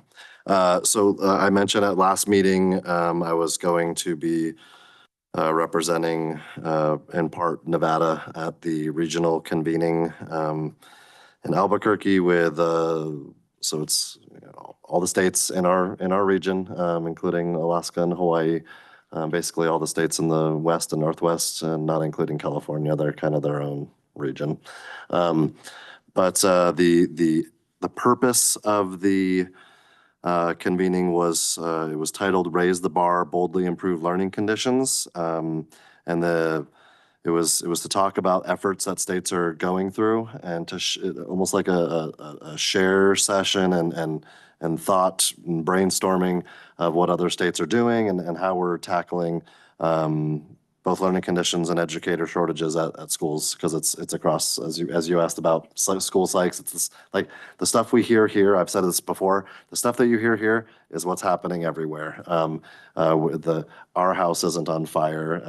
There's a greater concern, and I appreciate when Jeff made a comment before and when talking about me that you can't expect every change to happen quickly and overnight. The same goes with when there's a shortage of educators. There's little things you can do here and there to patch things up for a little bit, but eventually the long-term issue, there's a greater solution than grow your own, right? Like you can only grow so many because there's other job markets and things like that. So the 5 areas, just as like a return and report, the 5 areas that we really focused on and talked about were compensation and working conditions was 1, pathways into the profession was a 2nd, induction and professional learning was a 3rd, leadership and advancement was the 4th, and educator diversity was the 5th. So those were the main themes, so to speak. For all the negative press that some people elect to say about education in Nevada, at this regional conference, Nevada was right at the forefront with all the things we're doing to try to address this. There was a lot of impressed people with the way that our Department of Education and the innovative way our rural school districts are attacking the problem. So there's positivity there, but we also, we definitely got some ideas and we even had it was American Samoa was there. And we got to hear about like, you think we got some challenges, and they thought the same thing. They were like, holy cow, we thought we had challenges, right? Like everyone's got their unique issues, but it was so good to hear from such unique contexts. And there's always something you can pull from those, like how are they compensating? How are they removing barriers to what's it called, like progress and advancement and certification. And so it was a really good convening. I was there with State Superintendent Joan Ebert, several members of NDE, the State Board of Education President Felicia Gonzalez, I think is her last name, or no, Ortiz. She was there. She's going to give me a hard time for that if she heard that. The Dean of the College of Education from UNLV was there. The representatives from NSEA, which is I don't know, can't remember what that stands for, but they're the kind of, they help our unions with both the support staff and certified staff. So they're aware of working conditions across, regions in the state.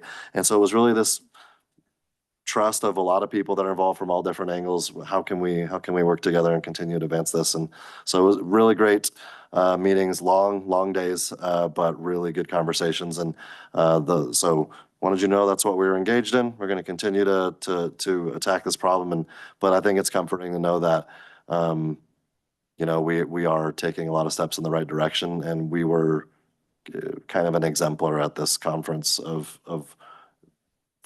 innovation and solutions to solving these problems. And I'm really grateful for those partnerships. And I think our NDE is doing a lot of good there in collaboration with UNR and UNLV and even us here with GBC. Like any way we can elevate the profession and help our staff as we want to do that. We want people to love and enjoy this profession.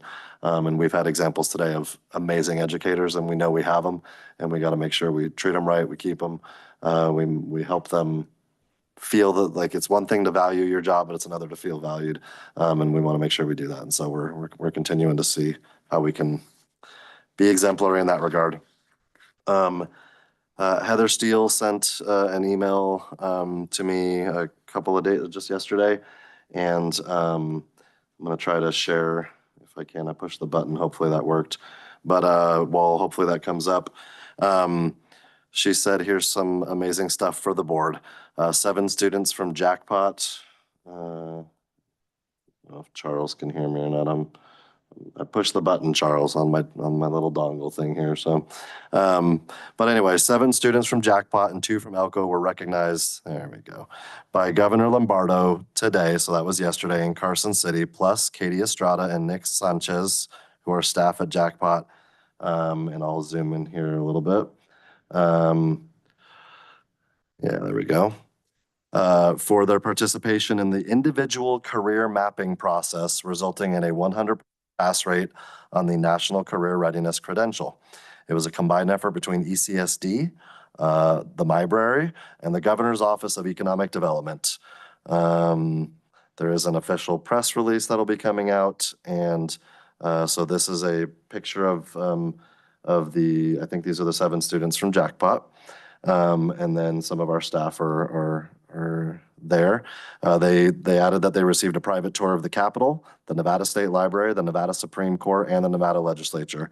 They were able to go to the governor's office, they were given a challenge coin, and they had lunch at his mansion. It was a wonderful day, and those kids were being recognized as trailblazers in this initiative. Again, going back to our pillars, we have students prepared for the future. And I think this falls under teaching and learning excellence. Our process of incorporating work-based learning opportunities between our schools and local libraries, incorporating virtual reality, and students earning NCRCs will be a model for the rest of the state. And then she added, we are just so cool, which I agree. And then one final thing, this is not just a CTE initiative. It is work-based learning for all students. So really, I mean, we're always proud of the work that we're doing and as it pertains to CTE and the work that Heather does with our schools, but it feels like she's almost as much all over the state as I am with doing things and promoting the wonderful work our students are doing. And great to see them smiling and engaging in such a valuable opportunity to tour those facilities, to engage in that work, and obviously to be recognized for their own hard work. So there's that picture. And then I think there was one more as well. Matt, you'll probably know better than me which building that is, but there's our kiddos again in front of whichever building that was. So it was amazing.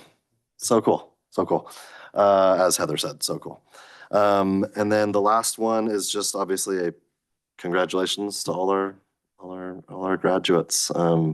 We got a busy few days ahead of us with all the graduations, and then even going into next week, lots of graduations. It was awesome to recognize those wonderful top students and achievers in so many other ways. We truly have amazing students, amazing staff.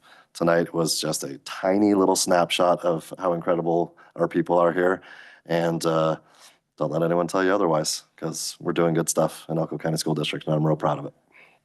And that's it for me. Thank you, Mr. Anderson. Go ahead, Brooke.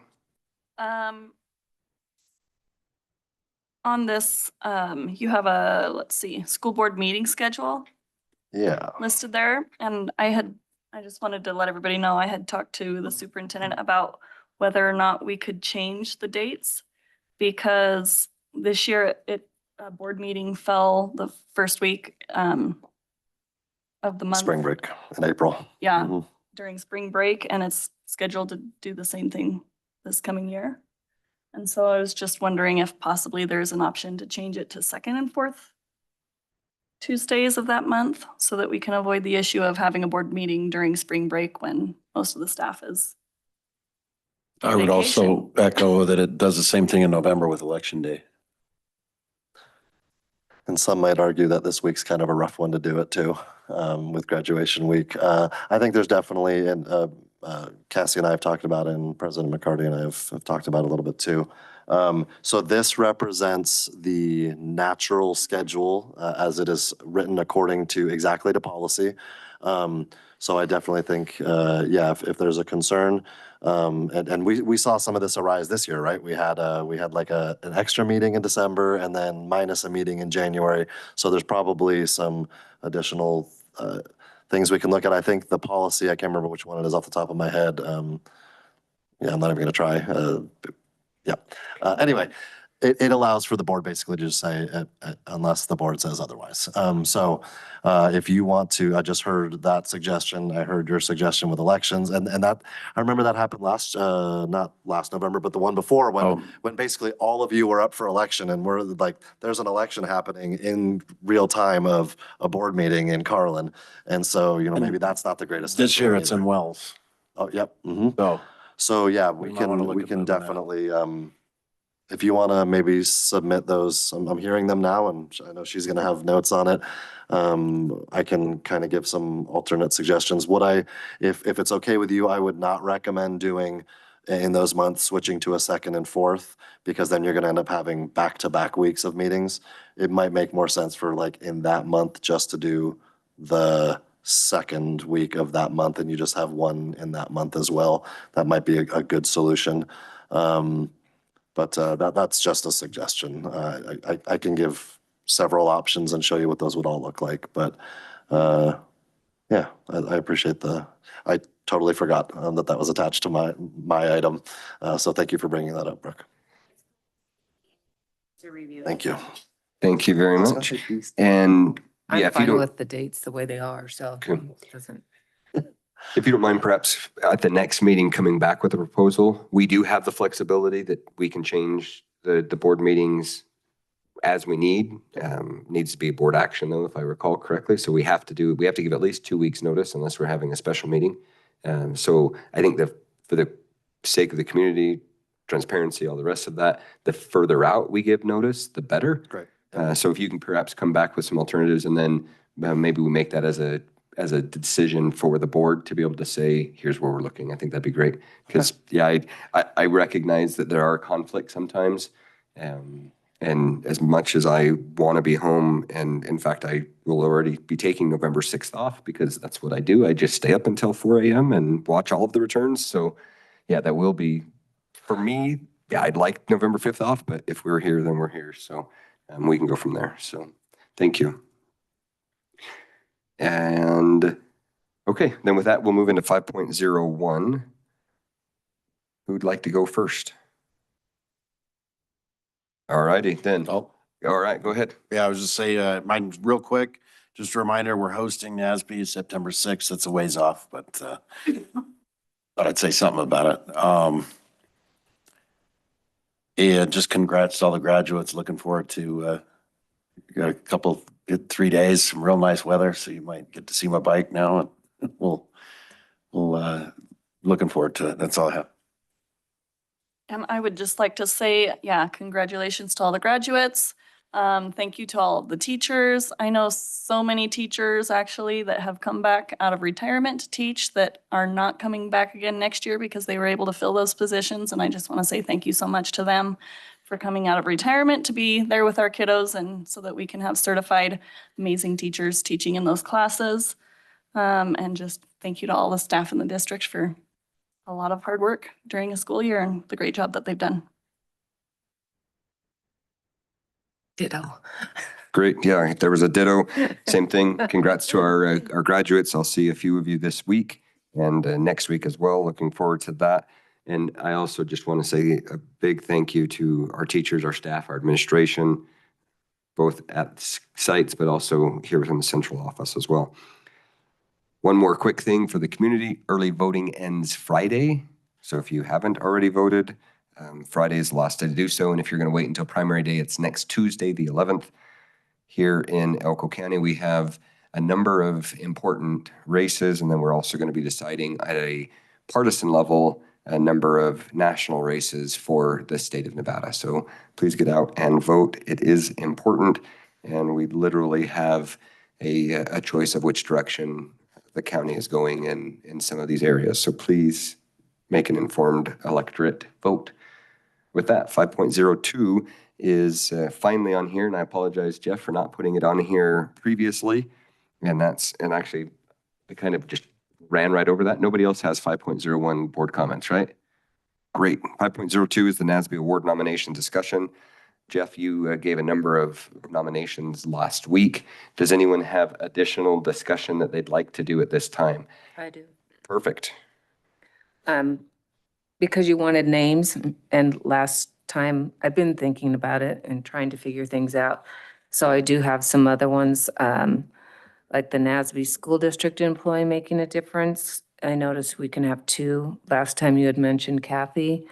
I mentioned Carlene Goodell from Carlin. I think that would be a good fit for that one. For NASB School Admin of the Year, that one is also 2. I don't think there were any comments last time, but I'm not sure. I didn't write any down, so I'm not sure. But I would like to throw out Bob Woolsey and Emily Nielsen, if I can talk. Wells and Adobe Middle School, and not just because Emily was just here. I honestly had this written down before. But those 2 for NASB Innovative Educator of the Year. And maybe Dr. Higbee knows more about her than I do, but Abby Parkin at Northside is an EL teacher, and from what I hear, she's made some games even over the years, but she got a reading endorsement, and then she got her master's, and she blended that all together, and I hear she's a spectacular EL teacher. So I thought of her, and I was trying to kind of think of people that didn't get an award, because I mean, they would all be deserving too, so I was trying to kind of spread the love. And then for district level admin, impacting student achievement, I would think Ray Smith. So that's the one I had for that one. And I was trying to think of the other ones that you didn't say, or we didn't have someone from last time. I know we had said Lori Gilbert. Sorry. And then the NASB award to a friend of K-12 public education. After I read these a little more, because it says individuals or organizations, I'm thinking we could nominate the RPDPs across the state, because they really are champions of our children, even though they don't have to be, I guess. And they all do a fantastic job in each of their areas. So that is one I came up with for that, because I hate to say I can't think of someone because that sounds terrible. But when I read what's supposed to be on there, I'm like, so that's one I thought of for that one. And then I think the rest you had come up with. So those were my suggestions, but I'm open to, or whatever other people have going to. I have a question. How are we gonna do this? Are we gonna vote for someone here? Everyone's gonna say, I like this person to get this award, and then we're gonna vote, or is it? That's an excellent question. I think that's probably what we should do. What I was hoping to do was use tonight. And I was actually going to suggest that we maybe even push this forward one more meeting because of the time interest we have tonight. We also have 3 full meetings before these need to be submitted. So we do have some time on it. But I would like to take the names that you've added tonight and that any of you else have. We can compile those together as a list. And then in the next meeting, or maybe we even do it 2 more. We get the opportunity for Josh and Teresa to be able to submit to if they haven't already. Or maybe we can we do that as an email, something that we all send in and compile for the next meeting and maybe get it all over with then. And then on that next discussion, we narrow it down and we pick who we want. So my intention was, yes, to keep this on for at least the next 3. And if we take no action at that, I mean, if we do nothing with it at that point, it just is a space filler on the agenda and that's fine. Right. So yes, I do intend that it will still be on there. I don't believe we'll be able to, even though this is not really all that related to the district, I think if we were taking action, we wouldn't be able to do this as an email. I think it would be best if we continue to have other nominations. Or just submissions for nominations, not necessarily voted on it on email. And I think absolutely submissions via email would be good. If we could have maybe Cassie compile them all together, and we could very easily at that point then have a slate and just say, here's the slate of who we think we're doing, and vote on that here at the meeting. Obviously, that means that we're not making it a surprise. We're being very public with it, but I think that that's the best way for our board to move forward with that. So that would be my intention. And if we have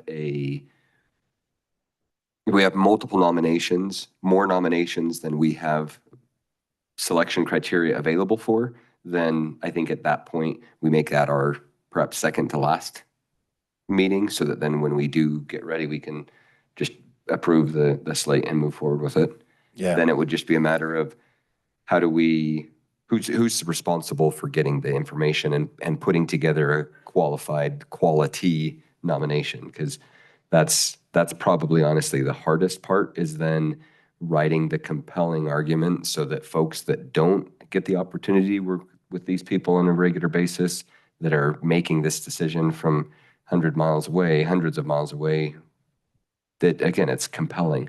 So I think that's going to be the hardest thing, and that's where I think our homework is going to really come in. So going forward, we've got 3 meetings. We've got the next one in June, we have one in July, and then I believe it's August 6th. And these are due on the 15th. So we could plot this out to where we do submissions for one more meeting. The next meeting we go through and we pick a slate and we make assignments for who's responsible for compiling the information, backing up that nomination.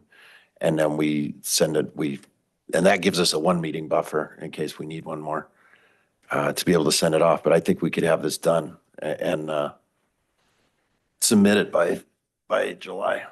Yeah, I encourage us not to have extra, I'm not a last minute person, so if I have to write some of these, I need time. Yeah, I don't want to wait till And it August takes time 6th. to research some of this, and it will take other people's time as well. So for me, the sooner the better.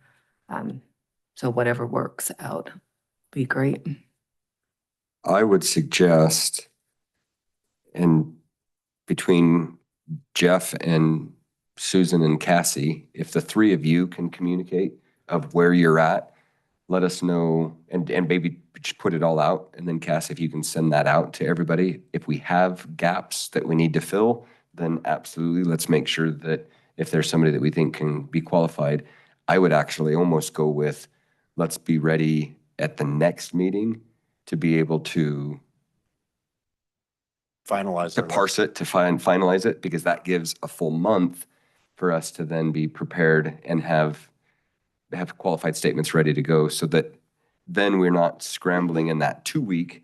We actually would have almost 6 weeks to finish polishing it up, if that makes sense. So that's what my recommendation would be, and let's go from there. If there's no objections on that one. Agreed. Okay. Perfect. All right, any further discussion on 5.02? All righty, we are almost done, folks. 6.01, accounts payable. Move to approve accounts payable. Second. All righty, moved and seconded. Any disclosures? I have to disclose that I have a family member that works for Lone Wolf, so I would be abstaining from voting. And I'll abstain that I have a family member who works for Wells Rural Electric, and but I will not be abstaining from voting. Okay, just to clarify, I heard disclose. I mean, I heard abstain, but Oh, I'm sorry. Okay. It's late. it is. I Just will want to make sure. disclose Okay, that I great. have Because a yeah, we member who works for Wells we're Rural. gonna need your vote on this one. All right, My brain moved is and not working seconded. today. Any further discussion? All in favor, please say aye. Aye. Any opposed? Chair votes aye as well. Motion passes. This is the final opportunity for public comment. Mr. Hoffman is standing, and I think that's more than just to stretch his legs. Come on up, sir.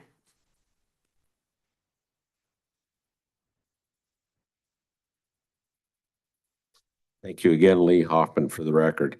And thank you, Mr. President, for pointing out the importance of the election and encouraging people to vote. It is very important. Just a quick point of clarification, if I could. And I know you don't often answer questions under public comment, but when I was up here before talking about how all those various policies, including what was in the consent agenda, seemed to be interrelated, and then you pass the consent agenda without any further discussion about that. I guess I would just like a little clarity whether my comment is still going to be taken into account going forward, and we still have the opportunity to include political parties, as I discussed, as a potential use. Again, it was just all those little bits and pieces. It got relatively confusing to me. Yes, it did. I could understand that. My intention was, and I believe what was written down is when C comes back, that will have that indication in there. And honestly, I see no reason why that couldn't also come back for the others as well, depending on what legal says. The fees is what I was looking at, but that is mentioned across the others. So yes, I believe hearing or observing what the board said, I don't think that there's an objection to political entities being able to utilize those within reason as just with everybody else. Sure. Thank you. I would also add that particular item is in the non-action in the first reading of the one that we don't have on the consent agenda. So that will be coming back. And I understood that. I just wasn't quite sure how all those little bits and pieces in the consent agenda fit into it, but thank you very much. Thank you, sir. Any further public comment? All right. Thank you all very much. Then we will go ahead and adjourn this meeting. Have a wonderful evening.